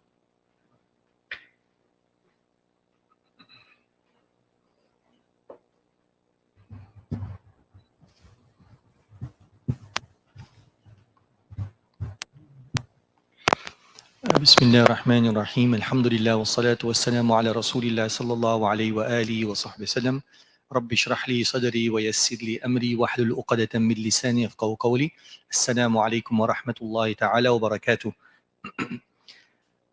Alhamdulillah, we thank and praise Allah subhanahu wa ta'ala for affording us the opportunity to come together. No two people come together and move apart except by the will and the mercy of Allah subhanahu wa ta'ala. We thank Allah subhanahu wa ta'ala for affording us the opportunity to come to a gathering whereby we seek to acquire such knowledge that will guide us to and guide us along the straight path and ultimately gain proximity to Allah subhanahu wa ta'ala. We're living in a time where we all seek to be connected. May Allah subhanahu wa ta'ala connect us to Him, and if we connected to Him, by extension we connected to everything else of meaning. The next issue we're going to be looking at would be the idea of neutrality, and also the idea of us overestimating our own ability in terms of dealing with social media. I think sometimes we overestimate our ability to filter between what is good and what is bad, almost as if to a certain degree we are immune to potential negative impacts on ourselves. Whereas if we look at the most elite group, and those were the messengers, look at Yusuf alayhi salam as an example. He said, "Oh Allah, wa illa tasrif anni kaydahunna asbu ilayhinna." If you do not avert their plans and their plots from me, then I will fall prey to their plots and plans. So he was very skeptical about his own ability in terms of being able to filter through good and bad. If that's a messenger of Allah, what about you and me? So it's about like standing in front of a fire and telling yourself, I don't feel hot, but rather I feel cool. So it's very important that we don't overestimate our own ability when going into or moving on to treacherous ground, and Allah subhanahu wa ta'ala knows best. So the first thing we look at here is that social media, is it a potential distraction? What I was thinking about was, in relation to social media, what is the ruling? We're talking about the fiqh of social media. What is the ruling? There are many instances, and I'll cite one example very quickly. Marriage. What is the legal ruling of marriage? There's not a single ruling. It's a very relative ruling. If you by the ability to get married, then it's recommended. If you not by the means to get married, then it's not recommended. It's a very relative ruling. Likewise, engaging on social media, there's not one ruling. It's a relative ruling depending on the nature of the social media and also depending on where you find yourself in. I'm thinking of another example which I haven't thought about before. if you pick up something, so a lost item, you can pick it up with the idea of returning it to its owner, and you can pick it up with the idea of assuming ownership thereof, obviously when you follow certain conditions. So again, relative to the person, the ruling changes. So if you wanted to say, al-umur bimaqasidiha, that things are judged by the objective. So if you're exercising, for example, but you're exercising to strengthen yourself so that you can pray better, fast better, then exercising becomes an act of worship. If you're using social media as a productivity tool, which some people do, and then al-umur bimaqasidiha, productive in what sense? Productive in a positive sense, and then you'll be rewarded for using social media. So, but by and large, we find that social media is a distraction and something that we need to be wary of. So in conclusion, my first point would be, in terms of my understanding, there's not one blanket ruling to social media. It depends on a number of factors. In other words, the ruling is relative. There's not a blanket statement, like it's impermissible. It's going to be impermissible if you're using it as a means to something which is impermissible. But if you're not, and then the ruling obviously changes. The next issue, if we look at social media, the real life example, in other words, the major premise would be a marketplace. So entering into a social media space is like entering into a market space. So is it permissible to enter into a market space? Absolutely. But the narration of the Prophet ﷺ holds that though it's permissible, you go there on a needs basis. You have a need, you go to fulfill the need, and therefore you exit the market. Because the market is the place of material goods. So the most beloved place to Allah subhanahu wa ta'ala would be the places of worship. The most disliked place in the eyes of Allah would be the marketplace. Why? Because the potential for waywardness within the marketplace is greater than elsewhere. So likewise, when you enter into a social media space, the potential for waywardness in that particular space is great. So Allah subhanahu wa ta'ala knows best. I would advise that when you are entering into the space, it is advised when we enter into the market space, there's a certain supplication of the Prophet ﷺ, and it is what we know to be the fourth word, al-kalimatul rabi'ah, which reads as follows: La ilaha illallah wahdahu la sharika lah, lahul mulk wa lahul hamd, yuhyi wa yumit, huwa al-hayyu alladhi la yamut, biyadihi al-khayr wa huwa ala kulli shay'in qadir. There are different wordings, but basically what it amounts to is that if you enter into the marketplace, you want to acquire material goods, but you're also reminding yourself that the owner of all goods is Allah. So when you enter into the social space, all spaces belong to Allah subhanahu wa ta'ala. What is good, what is bad, it is in the control of Allah subhanahu wa ta'ala. Biyadil khair. In His hands lies all goodness. So again, if you're coming into a market space, you're coming into the social space, I would recommend, and Allah subhanahu wa ta'ala knows best, that you actually pronounce the fourth kalima and invoke the fourth kalima. It will create a sense of consciousness when we engage on this particular space. And if you have some time, Google it, get the fourth kalima, and ponder over the words bi'idhnillah subhanahu wa ta'ala. The next issue which we are looking at, oh, I see, this one comes up. Okay, etiquette. So we spoke about etiquette, and we said that you have necessary etiquette, in other words, you must do, and then you have recommended etiquettes. Necessary etiquette, what you must do, what you mustn't do. Recommended etiquette, what basically makes up for suaveness, gentility. What makes you a gentleman on a social media platform? What makes you a lady in a social media platform? That's what it's all about, suaveness, to be a lady and to be a gentleman. We're going to be looking at that bi'idhnillah subhanahu wa ta'ala. So, you know, if you belong to a group, a WhatsApp group, that WhatsApp group has an administrator. The administrator, he will impose the rules of that particular group. So like every administrator has rules, if we take a step back from an executive level, in terms of Quran and the way of the Prophet ﷺ, we have our own rules, our own etiquettes, do's and don'ts, recommended, not recommended. So it's important that myself as a Muslim, after I've invoked the invocation, I'm entering into the space. Irrespective of what rules the admin of the group might have, we come with our own set of rules, divine rules. Rules that are designed in a way that will bring a benefit to us and push away a certain harm. So it's important to keep those in mind. where do we get this from? There's a very famous narration of the Prophet sallallahu alaihi wasallam. I came to discover very recently that it is reported by Bukhari and Muslim. So the narration is authentic. It's vigorously authenticated. It's the narration of the road. The Prophet sallallahu alaihi wasallam, he stumbled across his companions and they were sitting on the road. So the Prophet sallallahu alaihi wasallam prohibited them from sitting on the road. They said, "O Prophet of Allah, that we gather and we discuss." In certain other narrations, it says the discussions were religious discussions. In other words, beneficial discussions. So then the Prophet ﷺ says, if it's really necessary for you to gather like this, in Cape Town we have a colloquial term, we call it blooming. Have you heard that term, or is it archaic? Archaic means like ancient. When I was young, then we used to say bloom. You guys don't use that anymore? No. It can't be, I can't be that old.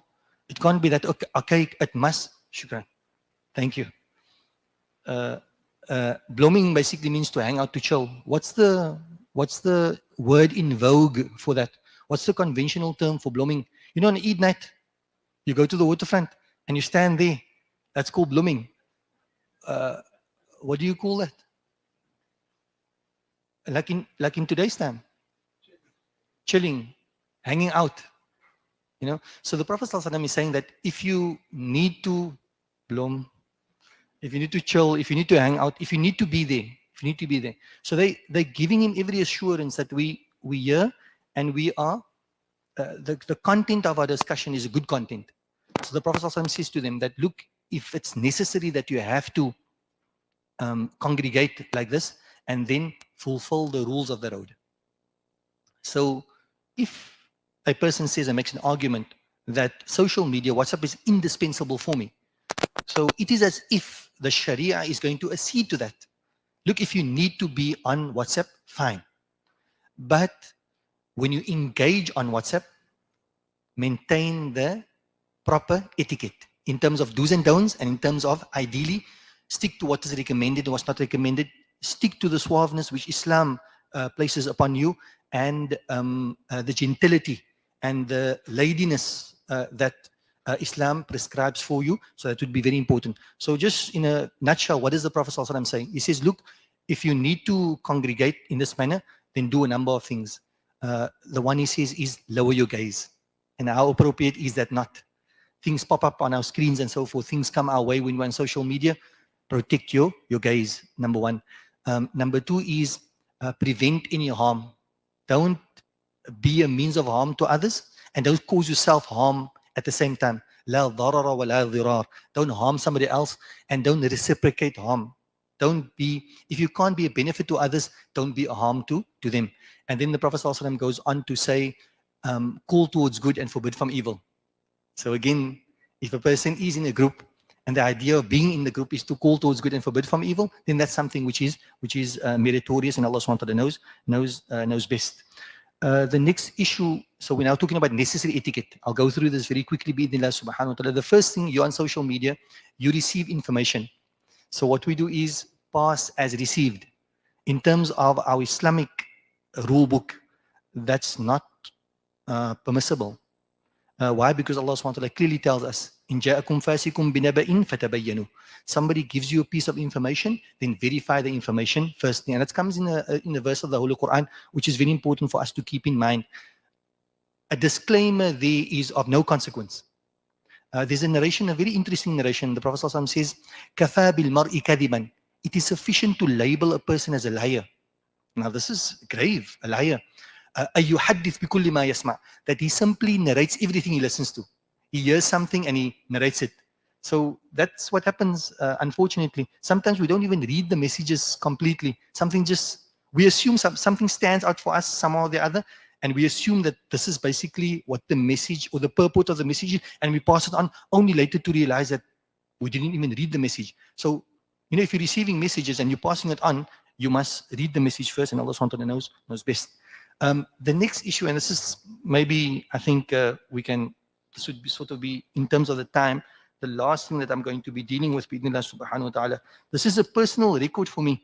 Normally, not a personal record for me. It's the first time ever for me. Normally, I prepare notes, and then I put the notes down, and then I don't ever look at the notes. And then afterwards, I say to myself, I should have said that, I should have said that. For the first time, I actually made notes, and I'm actually consulting them. Subhanallah. This is an amazing, a gathering of goodness. May Allah subhanahu wa ta'ala bless you all.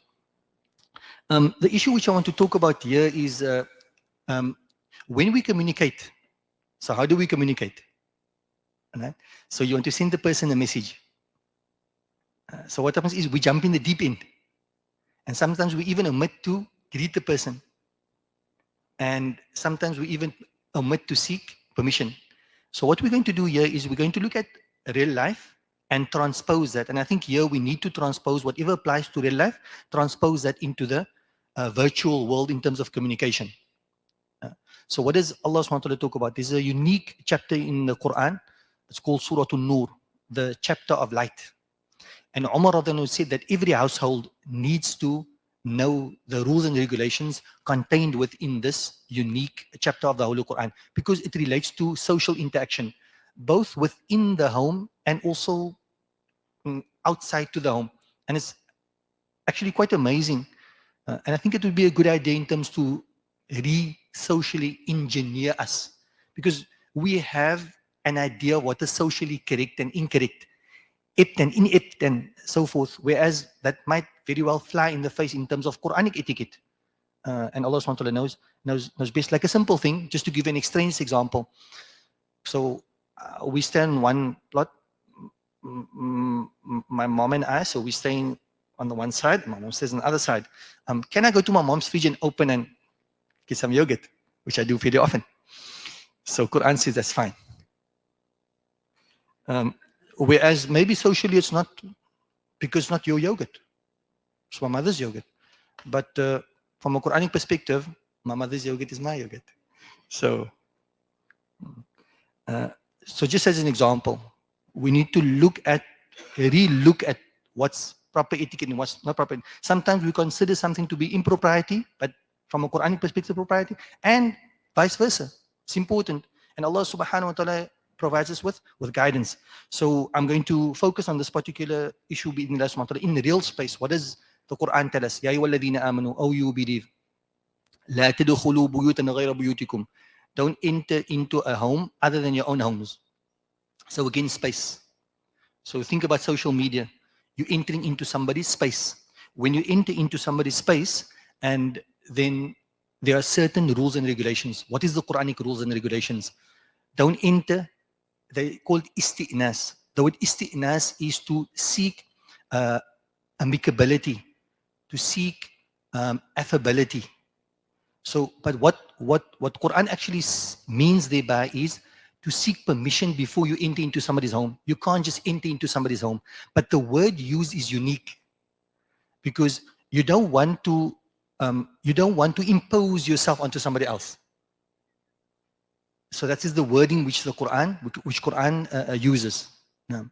So the first thing is you must seek permission. And the second thing also is that when you enter into somebody's home, you must greet them. So that's the first two issues. One is isti'nas, and the other one would be salam. So both, and this is not a jurisprudential ruling, but both are required. When you enter into somebody's home, to seek permission, but it doesn't mean you sought permission and the person granted you permission that you can simply go in. No. You can simply go in, yes, but that you don't have to greet now. No, Quran says you must seek permission.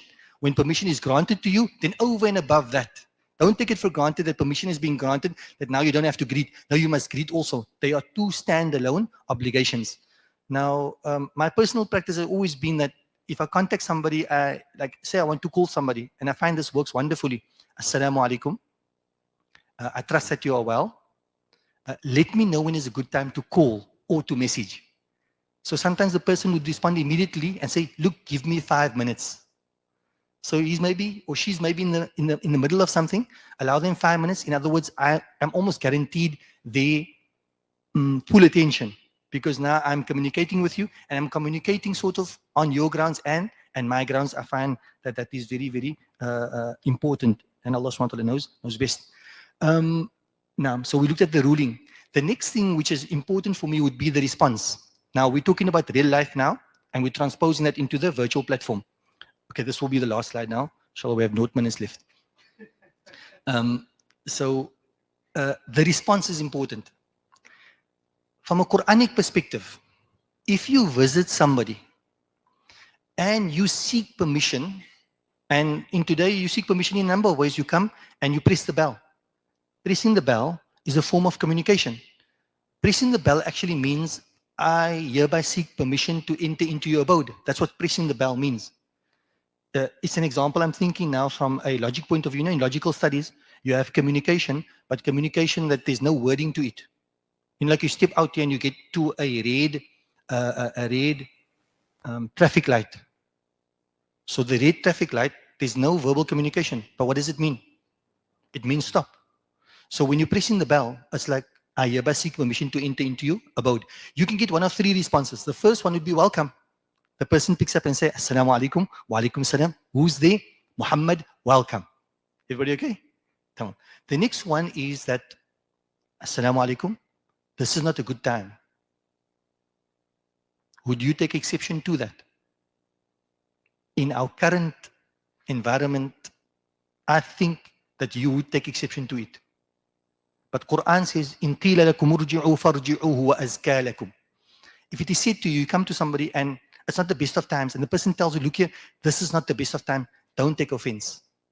If the person requests in a nice way, come back at another time, or maybe you contact somebody and say, look, this is not a good time. Don't take offense to it. Quran says it's better for you. Now, okay, there's one of that. We had somebody read English at one of our classes in Bookap, and a word like that appeared. So he read like, and when he came to the word, he said, swa word, and he went on. A difficult word. So he was reading the English, and when it comes to a word that he can't pronounce, he says, difficult word, and he continues to read. This is an interesting word. It says tergiversation, right? This is what Quran talks about in relation to number 2. Look, the one is speaking the truth, and the truth of the matter is, look, the person who's seeking permission to enter into your home, he doesn't know what the dynamic is within the home. It might not be the best of times. So what you could do is, you could tell the person the truth and be forthright with the person. Quran tells you that is better in the long run. But what you could also do is what that term refers to. And despite the fact not the best of times, but you don't want to hurt the person's feelings, you welcome him into your home in what is in the real dynamic, not the most appropriate of times. So Quran here actually encourages you to speak the truth and avoid tergiversation. In other words, like, creating a situation where both you and the guest, you're uncomfortable, and as a result, the guest is also going to be uncomfortable. Obviously, you need to take everything else into consideration. You can't bring this argument when your parents are at the door. You with me? So within measure, Quran actually supports a forthright, honest approach to relationships. And that's better for relationships in terms of the long run. And so that those 2 things are juxtaposed to each other, truth. And then what about no response? And this is the most interesting thing for me. That if you come to somebody's house, right, Islamic etiquette, and you ring the bell, once, twice, thrice, that much we know. I think what was like revelation for me was, we all know that if you come to somebody's house, you must knock thrice, isn't it? Isn't it? And after the 3rd time, you need to turn around and leave, right? The revelation for me was, between the first ringing of the bell and the second one, you must wait for the duration it takes to perform 4 units of prayer. That's quite long. And the reason is because you might have rung the bell and the person just started praying. So allow him to finish his prayer, and then you ring again, and then you ring again. Come on. So if you rung thrice and nobody responds, what must you do? You simply leave. And there's a narration in that particular regard. Abu Musa al-Ashari, he came to Umar, he did that, he knocked thrice, and then he turned and left. Umar afterwards, somebody said, how come you left? He said, no, the Prophet ﷺ taught us that you ring thrice, if there's no response, you leave. Is it problematic From an Islamic perspective, if you go to somebody, you knock thrice, and then you have to leave. It's not a problem. If I transpose that to social media, for me, that one refers to when you message somebody and they blue tick you.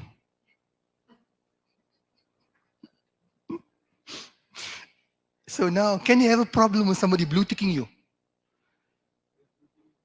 He blue ticked you, which means that what the blue tick tells you, again, this is a non-verbal communication, because blue tick tells you he read my message, which is not necessarily true. It could be that the phone is not with him, it's with somebody else. Kids are playing with the phone, but generally a blue tick means he read the message. So in other words, if you come knocking by a person's door, you knock thrice. After the third time, like Abu Musa Ashari is supposed to, turn away and move, no problem. The relationship is still intact. But if you message somebody and he blue ticks you, then it's a big problem. It shouldn't be as big a problem as you make it out to be. If you come to somebody and I greet, so for example, I greet you now, Assalamu alaikum, and you don't respond, then in that instance, if you were to complain to the Prophet ﷺ, he would tell you, perhaps the person was preoccupied. And therefore, though you spoke to him directly. So likewise, a person may blue tick you, but is unable to actually respond. So maybe he read your message, but he's unable to respond to you. There's no Quranic verse that says, Ya ayyuhalladhina amanu, oh you believe, don't blue tick. Are you with me? Actually, we find to the contrary, that if somebody sends you a message, or you send somebody a message, and they blue tick you, they're not religiously obligated to respond to you. Particularly in terms of social media, you don't know the space that the other person finds themselves in. And it's exactly the same. When you come to knock on somebody's house, you don't know what is transpiring within the house. So have the good thought and just relax. And Allah subhanahu wa ta'ala knows best. And I think we'll stop there, bi'idhnillah subhanahu wa ta'ala. So I think what we discussed today was basically just principles and perhaps rules, and just an alternate configuration of how to look at social media. And using that now, you can try and somewhat navigate the space. And I think maybe the most important point for me was that Allah subhanahu wa ta'ala has sent us down a complete way of life, which governs us in all aspects. And to end off, I think it's encapsulated most beautifully by the statement of Salman al-Farsi when he was told that your messenger even taught you how to relieve yourselves. He says, yes, he even taught us how to relieve ourselves. So by extension, everything else. The Prophet ﷺ, we have social media, which is a novel way of communicating. We've always been communicating. But we find that within our tradition, in terms of Quran and Sunnah, we would find principles, rules and regulations that will enable us to optimally, and to me, like gentlemen and like ladies, that will enable us, if we follow those etiquette, then we would be the ultimate gentleman and the ultimate lady in terms of navigating the social place. May Allah grant us the tawfiq. Jazakumullahu khairan. Wassalamu alaikum wa rahmatullahi wa barakatuh.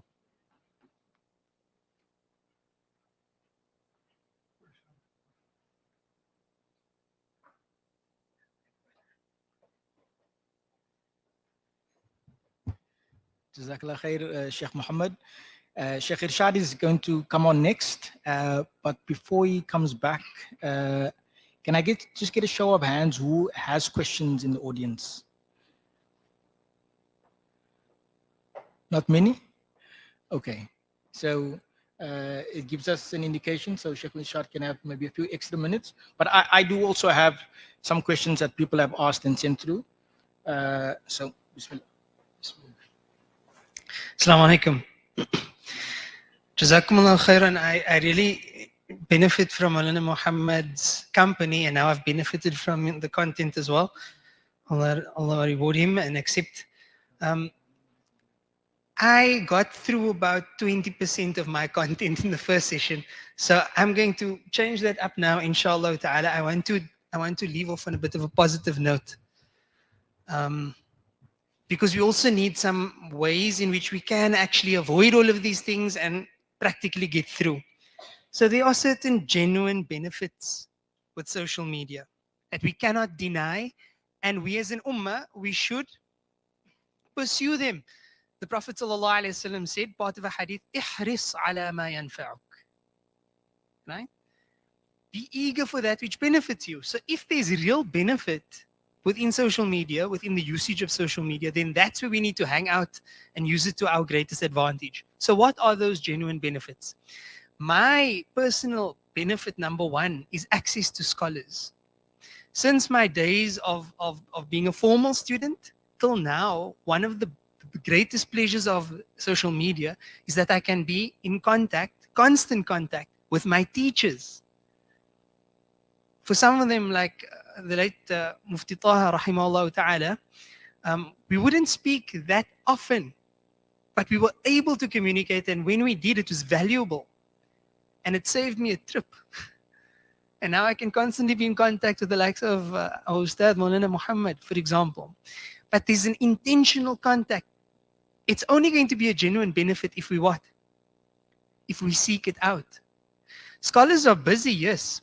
But scholars, those who are close to Allah, people who are, sincere and they're there for service, they often don't mind being contacted, as long as it's reasonable and within reasonable hours and via reasonable means.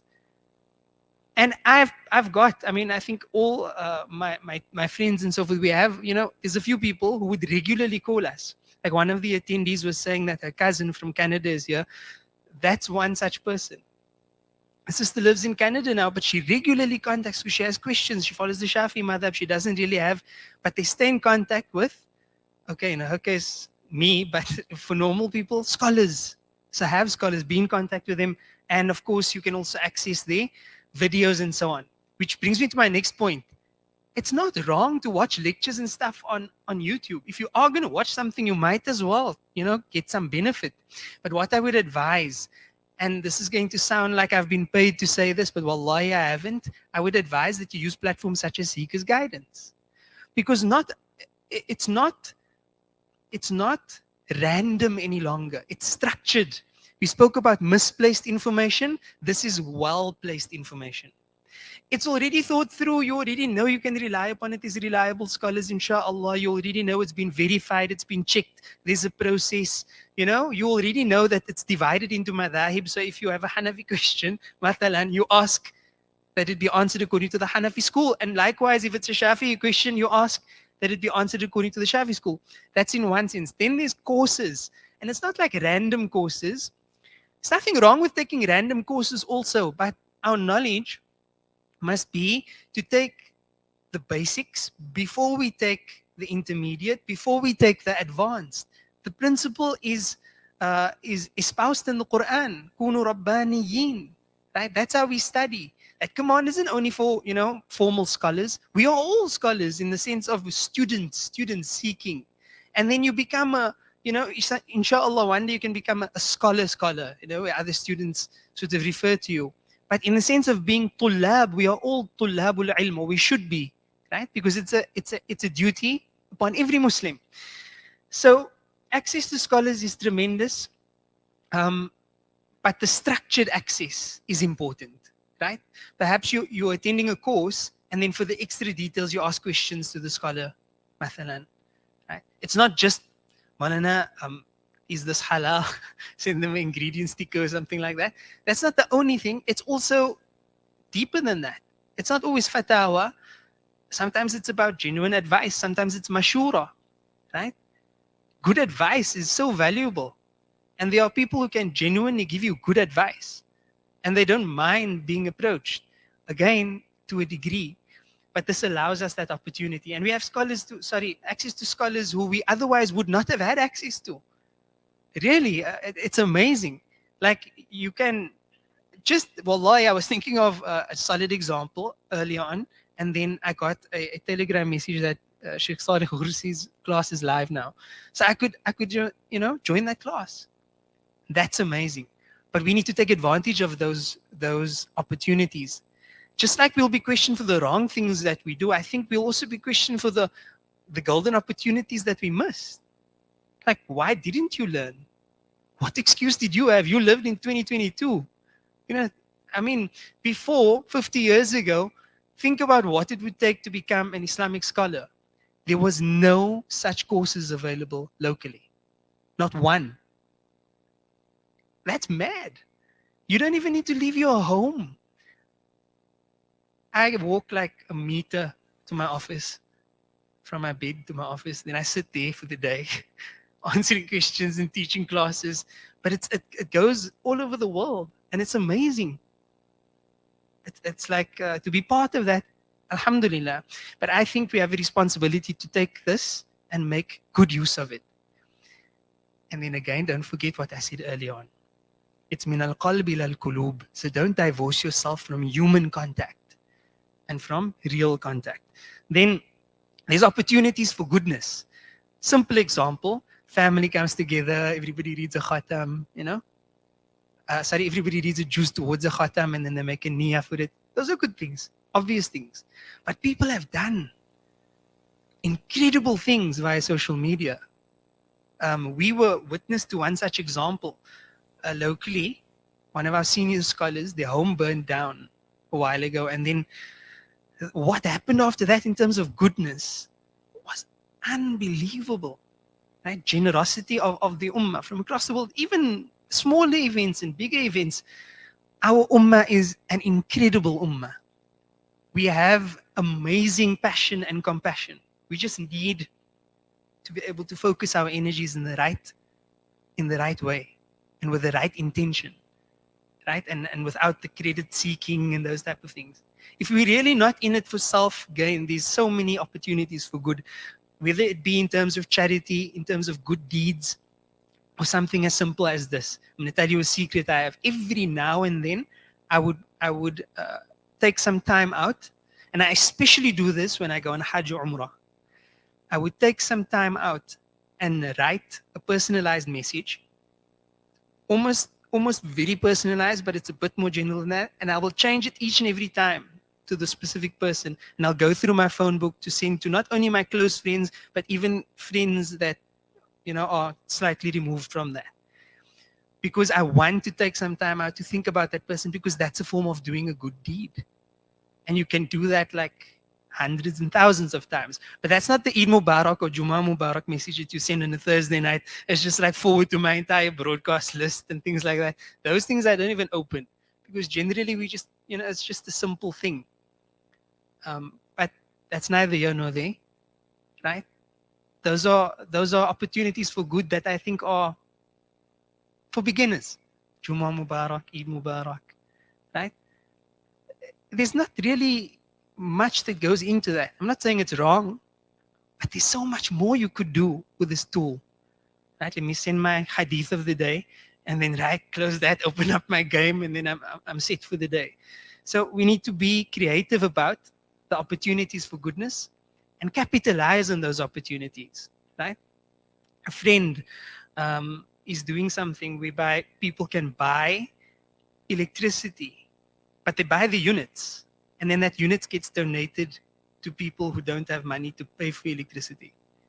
People are doing amazing things in this sense.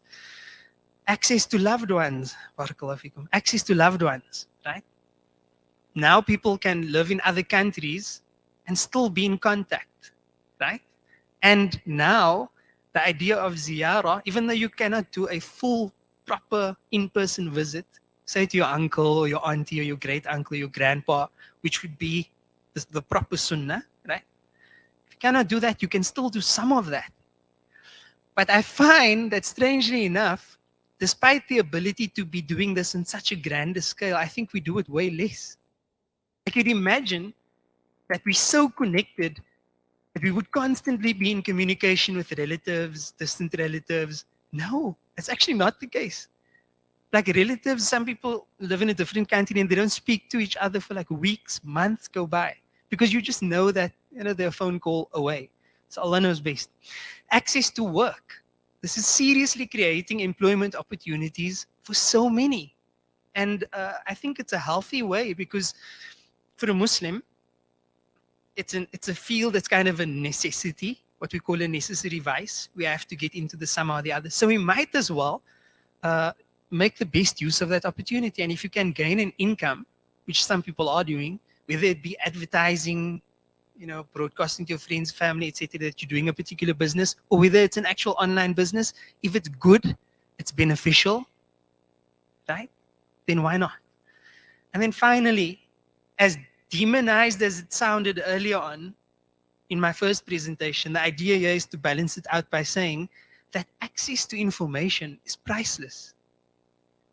if you hear some of the stories of even our own teachers, right?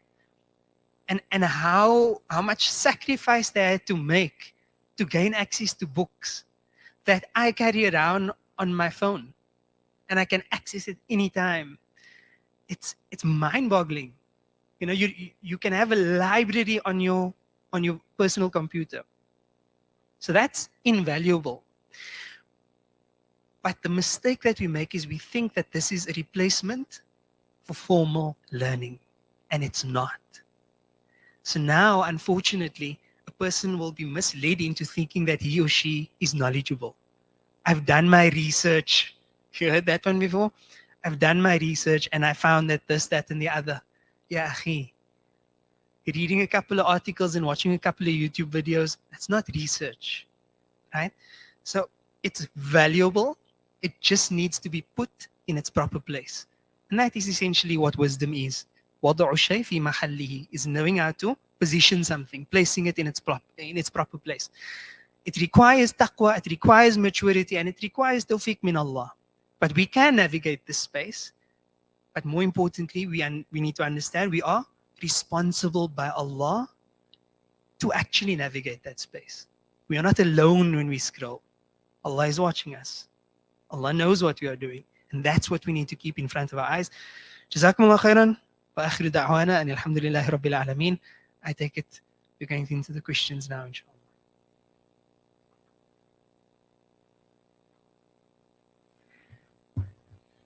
Jazakallah khair, Sheikh Irshaad. Before I get into the Q&A, I just want to mention that this is an event by Seekers Guidance. It's the Global Islamic Seminary. And like Sheikh Irshaad mentioned, one of the benefits of social media being access to scholars. That's what Seekers Guidance allows. But this type of event is also important for people to connect. So we have Sheikh Muhammad and Sheikh Irshaad. They're from our community. They're, scholars born from this community. Their bios are long, so I cannot read all of the information. But what I will say is that they both studied with the late Mufti Taha Karan, known to many of us as Maulana Taha. Sheikh Irshaad is the Khatib at the Mowbray Masjid, and Sheikh Muhammad is the co-imam at the Awal Masjid in Burkap, alongside our beloved Sheikh Ismail Lant. And mentioning this is important, that Seekers Guidance has a number of scholars all across the world teaching a number of courses, but they're local in their own communities as well. So like I said in the very beginning, there are these critical seminars in different parts of the world at the moment: Canada, Turkey, the UK, and South Africa. And during the first break we had today, someone came to me and said, how does Seekers Guidance do what they do? Because everything is free. So you all have flyers that you found when you came in today, with all the detail about Seekers Guidance does. So there are these seminars. There are scholars that teach on a daily basis. They teach structured courses, and we have a youth curriculum. We have an Arabic program, and we have many courses that are available for free. So how does that happen? It happens by people like yourself who are monthly donors. So if you are able to, whether you're here today or whether you're streaming live, if you are able to support with a small monthly donation, those monthly donations add up, and that's what allows all of this to happen. Alhamdulillah. So it's really the investment of people around the world who contribute to make these courses and all the other forms of learning available to many people. So in Cape Town, we're lucky, we're somewhat unique, that we have scholars everywhere, right? And they're very accessible. Even classes, now post-COVID, we can go to a class almost any night in the week. But there are people that don't have that in their cities and in their countries. And at Seekers Guidance, we receive testimonials all the time from people because if it wasn't for this access, they would not be able to learn Islam. Um, so that was our first question about how do we do this. We do this by monthly donors. Those are the people that really support the organization, and all the work, alhamdulillah, that we're able to do. Before I go into the questions related to today's seminar, just a few small things, small points I want to mention. The topic is, social media from an Islamic perspective, but many people, I'm sure you know, grapple with social media just as a human being, right? From whatever faith they may come. So all of us are grappling with this. All of us are trying to navigate this. It's very difficult, but it's not impossible, right? And there are different things that we can do to not let it consume us, right? But where Islam is concerned, and what the scholars have covered today, I would think that it's a lot of information they've given us for the past 4 hours, and it's things for us to ponder over. When we go home this evening, it's very likely that our social media habits won't change immediately. So what we did yesterday, we'll probably still do tomorrow, but it's things for us to think about and things for us to consider, because it really affects all of us. So if you have questions, now's the time. Others, I'll go to questions that came in online. No questions, okay. So one question that came in, which I'm sure many of you have, even though you're not asking, is, and any of the scholars can take this, at what age should a young child in a Muslim home be given a smartphone? So, Bismillah.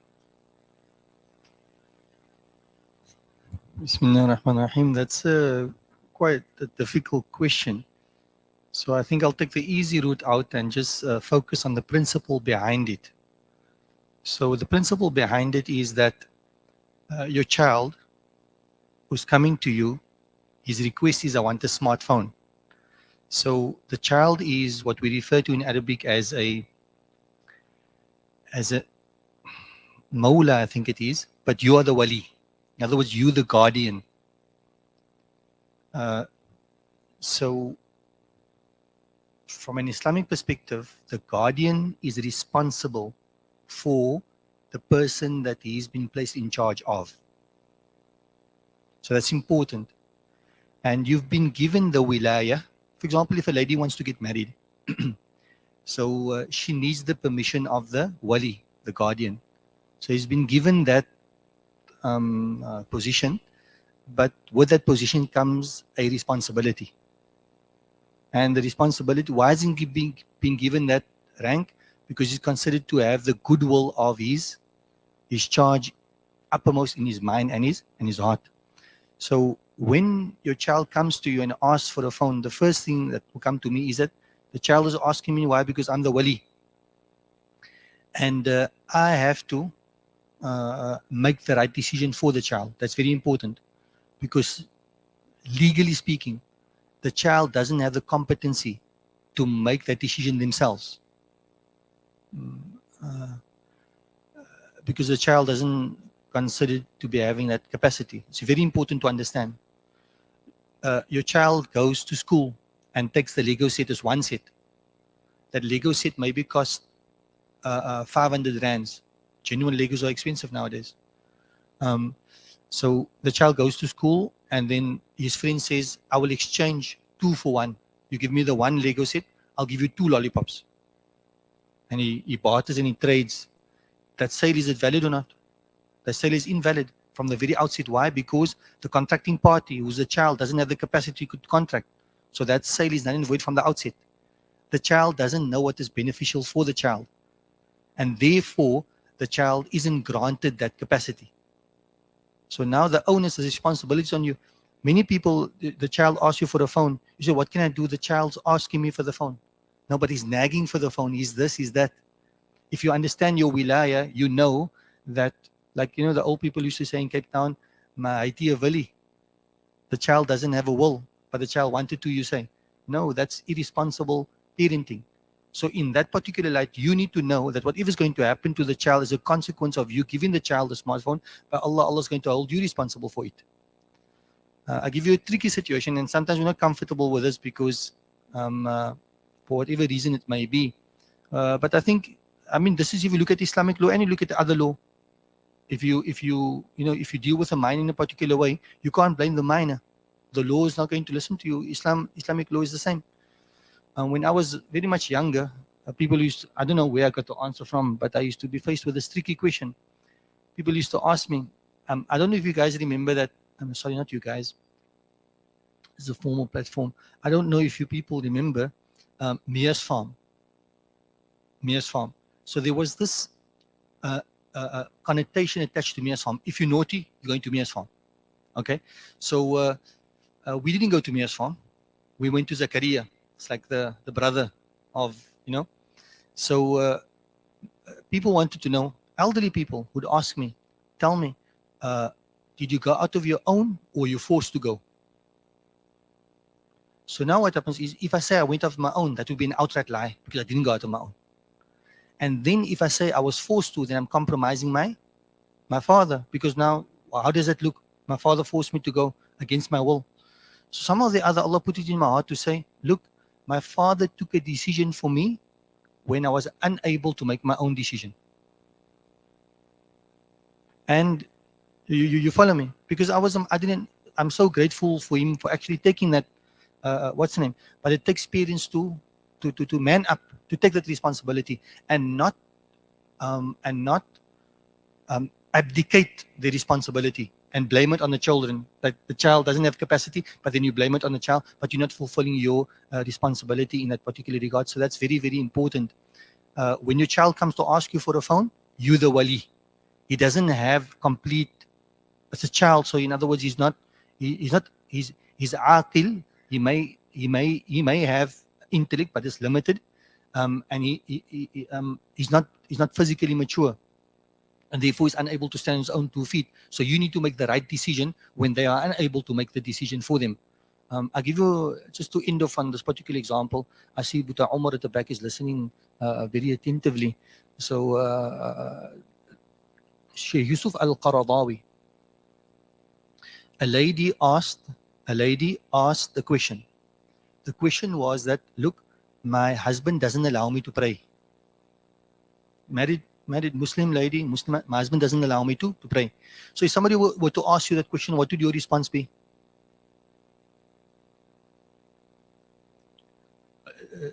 What's wrong with him? That's very nice. Sheikh Al-Qaradawi. But he didn't say what's wrong with him.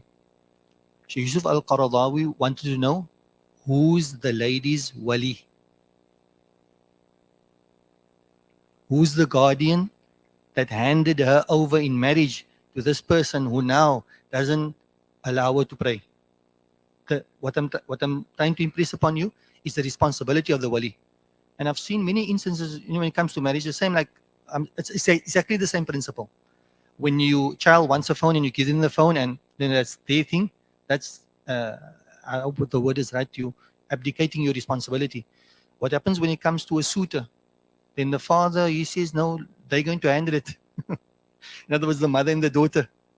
No matter what red flags goes up, he says, no, the mother and the daughter. Or maybe initially he plays a proactive role, but then, they overrule him. And then he just lets the ball down. You're answerable in the court of Allah.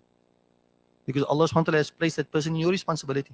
So the children, when they're young, then the question really needs to be reconfigured. My child wants a phone, what do I do? It's more like, do you want to give your child a phone or not? The responsibility is squarely yours.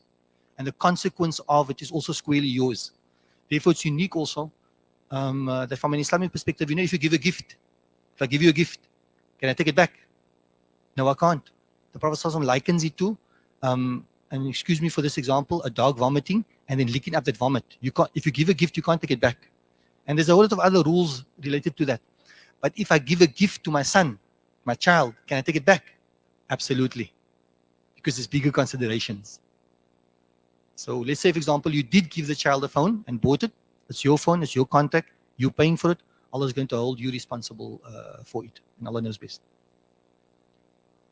Yes.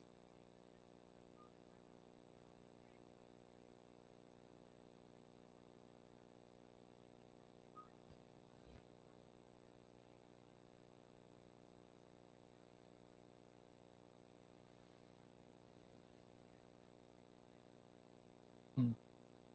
Mm. I think it's a, I think you're giving us an answer and lot to think about more than a question in terms of, look, if it does come to a point whereby, you need to, um, so in other words, it's perhaps not as cut and dry as I'm giving you a phone, not giving you a phone. What can happen is that you can, if you look at the phone as very neutral, but then you can have rules and regulations that regulate the usage of the phone. And in terms of some of the work that we've been looking at, it's perhaps maybe impractical to deprive a child of the phone. So, certain isolationist approach. Cut you off from a phone, how long can you do that? There's a time and place for that. But rather it's about insulating them from the harms of the phone. So in other words, how do you use the phone responsibly? So you can put many things like that in place, whereby you can only use the phone for a certain time. You can't have the phone alone in the room. Like if you want to use the phone, use it in a public space. Mom and dad must have access to it. And now that you know that it's not really a neutral thing, that they can fall prey to, all of these things. What happens? I think it's very important with kids, and that's one of the messages that I read. To deprive somebody, you see, your children, if you, other than the rules cut and dry, your child must know that you love them. Your child must know that you have the goodwill at heart. And sometimes you need to communicate that to them so that they know the hard decisions that you're making, it's basically in their best interest, because you can maybe see what they can't see right now. So when you can't have like no relationship with the kids and then grab the phone and rules and regulations and all of that. But when they know, like we have this whole idea of, I need to spend so much time with my kids. It's a debatable issue. Time up. Yeah, it's a debatable issue. Not the time up. The time up is categorical. The time is up. But we'll enough now, inshallah. If you do, make sure that your children know that you love them. Right? As a father, your daughter must know that you love them. You might not be able to spend all of the time with them and everything, but you love them and you have the goodwill at heart. And your actions must prove that. It doesn't necessarily mean that you spend the whole time with them. But if you have this basis in terms of a relationship, they know you have your goodwill at heart, and you've proven that you have the goodwill at heart, number one. Number two is they know and you've proven in terms of your condition, not your tongue. Your condition tells them that you love them. Then it's very easy for you to make hard decisions and for them to accept it. But if you don't have that, then your hard decisions, it actually has the opposite effect. May Allah protect and guide us. There's a nice quote in the book that we've been consulting called the Fiqh of Social Media. I'm sure it's available online. We downloaded it. There's some nice stuff that we spoke about now that's there. If you are a parent and dealing with these particular issues, may Allah bless and accept. Jazakallah khair.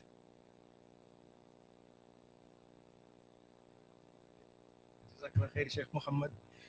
Sheikh Muhammad has a habit of reading my messages. I think I have to tweak them for the next one, inshallah. There's okay, before I go to the online questions, is there any questions from? Yes.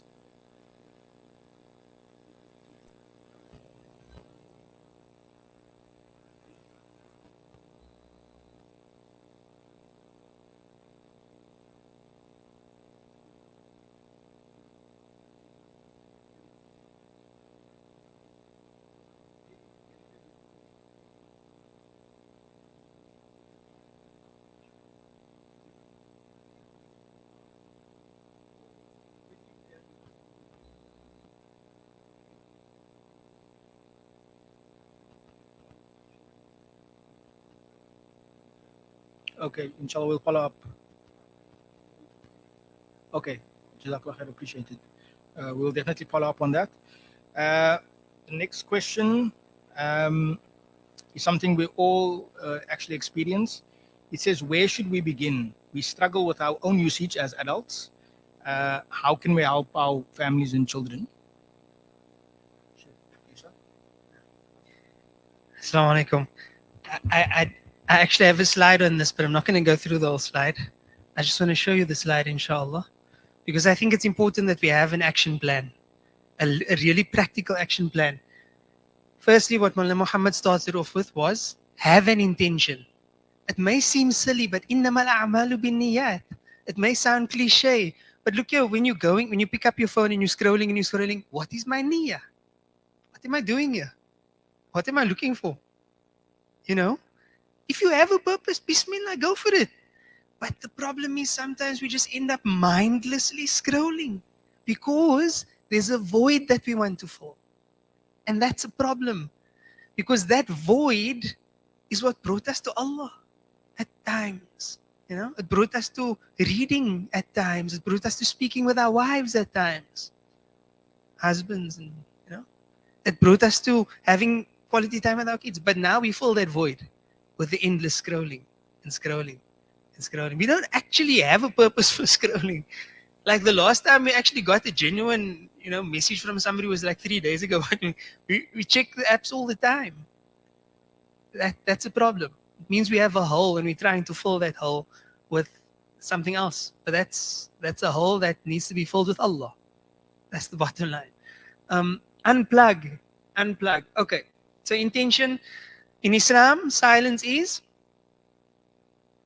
silver. Why? What's golden? A good word. Man kana yu'minu billahi wal yawmil akhir falyakul khayran aw liyasmut. Right? Whoever believes in Allah in the last day, say something good or be quiet. So it's not that you discourage. If you've got good things to say, speak to your family, your friends, your loved ones, have good conversations. It's fine. But the moment you no longer have something good to say, shh, better. Avoid the evils of the tongue, the riba and all of that. Unplug, notifications, downtimes, uninstall. What does unplug mean? Get rid of the apps that you don't actually use. Nobody actually goes onto your LinkedIn account who speaks to you there. Delete it. You just heard about Twitter, you've got an account, you don't actually delete it. If you limit yourself, now it's not just WhatsApp, it's WhatsApp plus Telegram and this and that. And just choose one, have certain principles. Don't just do. Notifications, turn them all off. You can go into the app and still check if you've got messages. You don't have to have notifications pushing through to your phone. Downtimes, have rules. Supper time, eating time, anytime around the table, no phones, no screens. As an example, every family is different, right? Check your screen time. This is problematic because I have got probably the highest screen time of anybody in this room, but I know I can govern what my screen time, is there for. It's kind of part of my work. But if my screen time is like 4 hours and that's just like WhatsApp and Facebook and stuff, that's a problem. Uninstall what you don't need. Unfollow the groups, lists, people, unsubscribe, get out of the stuff that you don't need. Just keep the stuff you need. Get rid of the fluff. Prioritize. Ask yourself sometimes at night, sure, imagine I could be reading a juz of the Quran right now. Supplement. Downtime with intention. Like, I'm going to make more time for my marriage. I'm going to make more time for meeting my friends. I'm going to go and pay Mullah Muhammad a visit. Right? I have a sister there with him and a cup of coffee. So much better than scrolling on my phone. And then have a heart-to-heart ilm, go to classes. Right? There were people today in that dilemma, they said, I can go there or I can chill in bed and watch the seminar online. They're all thinking, oh, okay, that's me, what happened? It's fine, but also go to classes. Have heart-to-heart. And that's all. Barakallahu fikum. Jazakumullah khairan.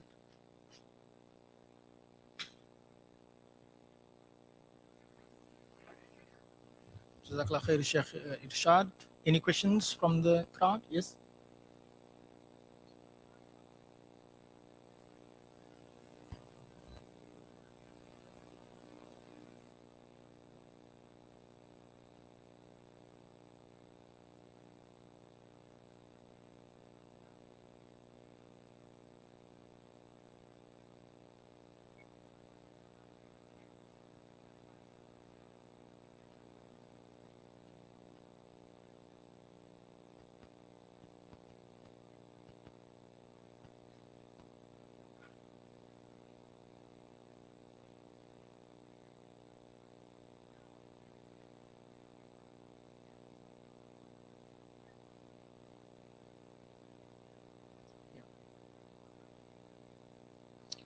Jazakallah khair. So the sister, for just for the sake of the live stream, the sister was asking, if parents have children who are eligible for marriage, and they'd like for these children to communicate with other marriage eligible people on WhatsApp and things. Should that be allowed? Because some parents have the view that it's better that way than these young kids or young adults meeting each other out in the public. That actually ties into another question we got online, and the scholars can answer both together. The question that came through online was uh, um, adult men and women who are just conversing in a friendly manner online, but it's not for any particular good purpose, nor is it for any professional purpose like work. Is that allowed? And what does Islam say about that? So inshallah, both I think we can answer together.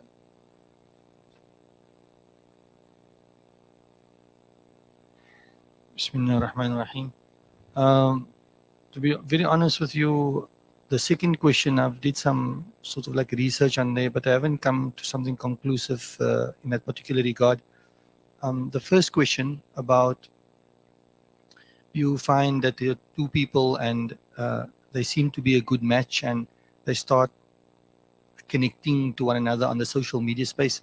One of the challenges of social media is that it fast forwards things dramatically, which also impacts in terms of relations. So whereas if you wanted to come to know somebody in real time, then it would take a long time. But now because of social media and the dynamics of social media, what can happen is that you can know like the ins and outs of somebody like almost instantaneously in that particular. Why I'm mentioning that is because from an Islamic perspective, this is my understanding in terms of what the procedure should be like. Meeting somebody, like meeting a prospective spouse, that really is the last procedure in all of the procedures. So in other words, the compatibility and eligibility and suitability and all of those things need to actually be determined before A meets B. And once from both people's side that is already determined, then now the platform can be opened for them to meet. So the challenging thing about that situation would be, so a person says no, but there's no khalwa. In other words, they're not alone because they're not in a real space. So yes, you can draw that distinction between the real life, that there's no khalwa, so you can't deem it to be impermissible. But then from another perspective, one thing leads to another thing. So for that, from that type of approach, at the very least, I would say now that would not be recommended, and Allah subhanahu wa ta'ala knows best. Then there's one of the things about the social media platform is the way you're able to project yourself. You can project a certain image of yourself, and that is basically who you think you are. You may actually think that is you, but it's maybe not you. And then when it comes to marriage in particular, certain things from a fiqh perspective is actually prohibited. Let's say for a married lady according to our school of thought, it's fine for her to thin out her eyebrows, right? But for a non-married lady, particularly when a suitor is coming to her, it is considered to be a form of deception. So I don't want to mention that. What I'm saying is that to meet on social media and all of these type of things, where the projection is more important than what the real dynamic is, I wouldn't advise going along those ways. So there's two answers to your question. The one is that meeting the person is the last step, really. You need to cover everything else. And I think this is important because particularly for the lady, because now a lady meets, she commits, but this brother is basically checking out a number of ladies, but so the meeting should be the last thing really in this regard. That's number one. Number two is the platform lends itself to deception. So ideally it should be done the traditional way we meet from person to person, and Allah subhanahu wa ta'ala knows best.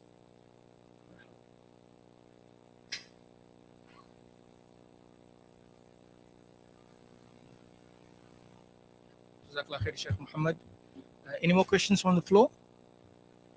No. Okay, there's one coming through.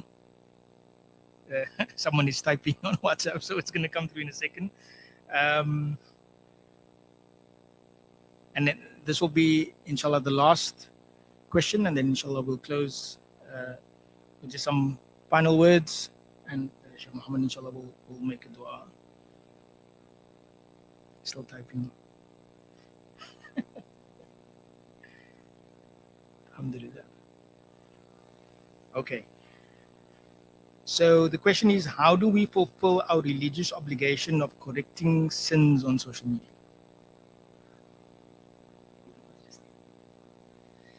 That is a very beautiful question, mashallah. That is a very, very beautiful question. Subhanallah.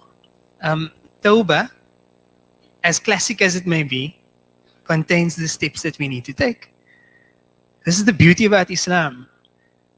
To others it may seem ancient, but it is eternally applicable. It just requires a bit of insight and wisdom and knowledge. So, inshallah, let's learn together. What are the rules of Tawbah? To stop the sin, then to regret the sin. Okay, before we get to regret the sin, promise Allah that you won't return to the sin. Number 2. Then remorse. Remorse. It's a big one. Right? Now remorse means you must feel bad for the sin. And it's, if people make it out to be like this is a bad thing to feel bad. No, we need to feel bad sometimes. You must feel bad for having done that sin. In other words, it's not that you're living in the past, it's just you feel ashamed of it. You have regret. So a person who feels like that won't talk about the good old days. Do you remember the good old days? But they mean specifically thereby when we were disobedient. You with me? So that's problematic. And similarly, if you're keeping photographs of your days of Jahiliyyah, as we all call it, and you're displaying it there publicly and so on, that's an intention. You've made a decision. Oh, look at me in the club in 2000 with my homies, you know? It goes against Tawbah. And then the last one is, that's weird. It's like I was there. Like what Malana explained the other day. The last one is, if it has to do with the rights of others, then return their rights. And there's a beautiful one in this as well. Because I think that as a species, we somehow think that we can say it online. And we will. Things that we would never say in person. I don't think anyone would go and stand in front of a respected scholar who makes a mistake and his image is tarnished online. The type of comments that I've read, I don't think people would be willing to say those things in person. So what gives them the confidence to say it online? You with me? So that's Dhul Wajhain. The Prophet ﷺ spoke about this two-faced person. To the people you are one, and you know. So Allah save us. That is the answer, right? Make a digital tawbah. Just follow the steps of tawbah, and that is the way you can rectify that, inshallah. It's very difficult because now, again, like Mullah Muhammad says, you also see your loved ones, you know, and you publicizing of sins and things like that. It's problematic. In the Sunnah, the Prophet ﷺ said, you know, Allah will forgive everyone until they expose their own sins. And people celebrate it. So I think that is the best way forward. It's from the classical definition of Tawbah. You can find that in Riyadus Salihin. Imam Nawawi explains this in Kitab Tawbah, right at the beginning, the 4 steps of Tawbah. Very important lesson. Allah grant us the tawfiq to make through Tawbah. Inshallah. Assalamu alaikum.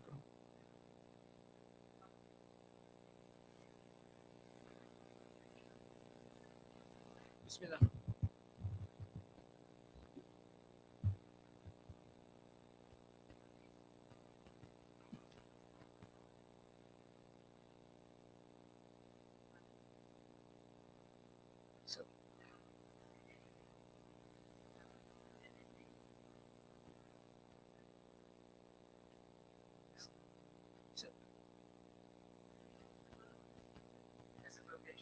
So just for the streaming, the question is,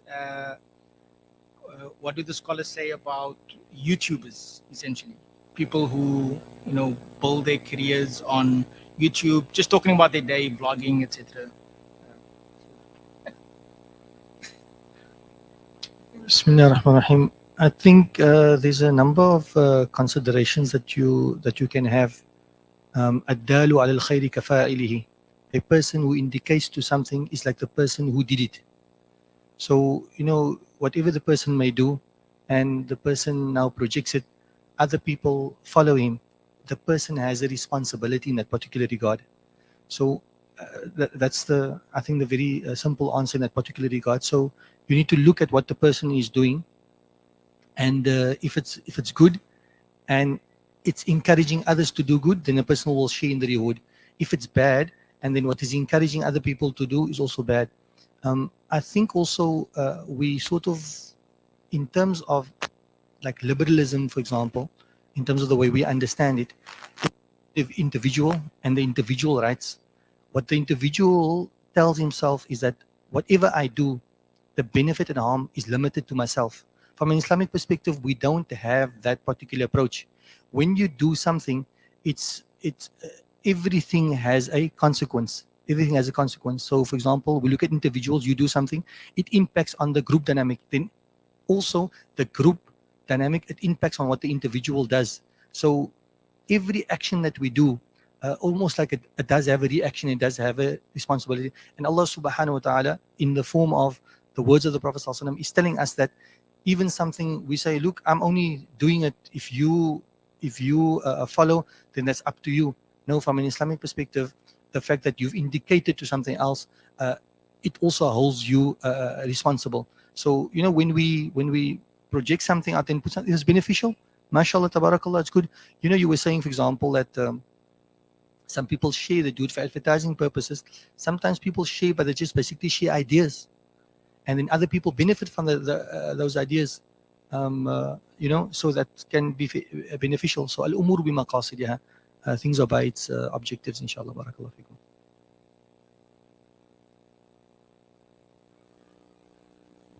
Jazakallah khair. There are some more questions from YouTube, but I don't think we can take them because it's getting late for the people that. Okay. So inshallah we'll wrap up here. As I said earlier, this is a complex topic, and I'm sure what we've learned today will help us navigate all of this. As young people, there are some young people in the crowd, as adults with children, everyone is trying to navigate this. And the challenge is that the social media landscape keeps changing, right? So we have TikTok right now. 2 years ago, there was no TikTok, right? Just 2 days ago, I read of a new social media app that is gaining traction, right? I won't mention the name, but it's something new. I haven't even seen what it looks like, but I read about it. So the landscape will change, and these lessons that we've learned today are fundamentals. So we need to reflect on them and sort of navigate our way as we go along, inshallah.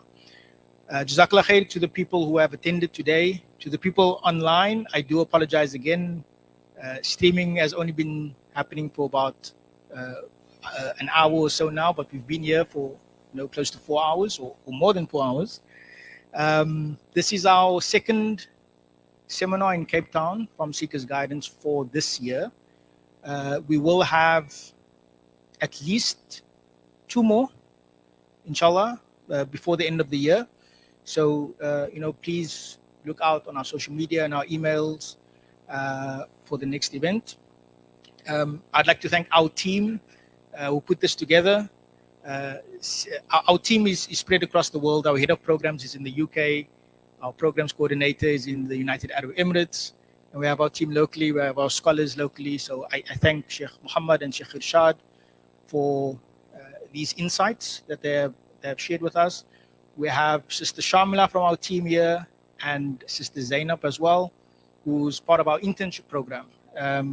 So We have for the last few years been running a 6-month internship program where we allow young adults and also professionals to learn with us and serve with us. That's actually our motto.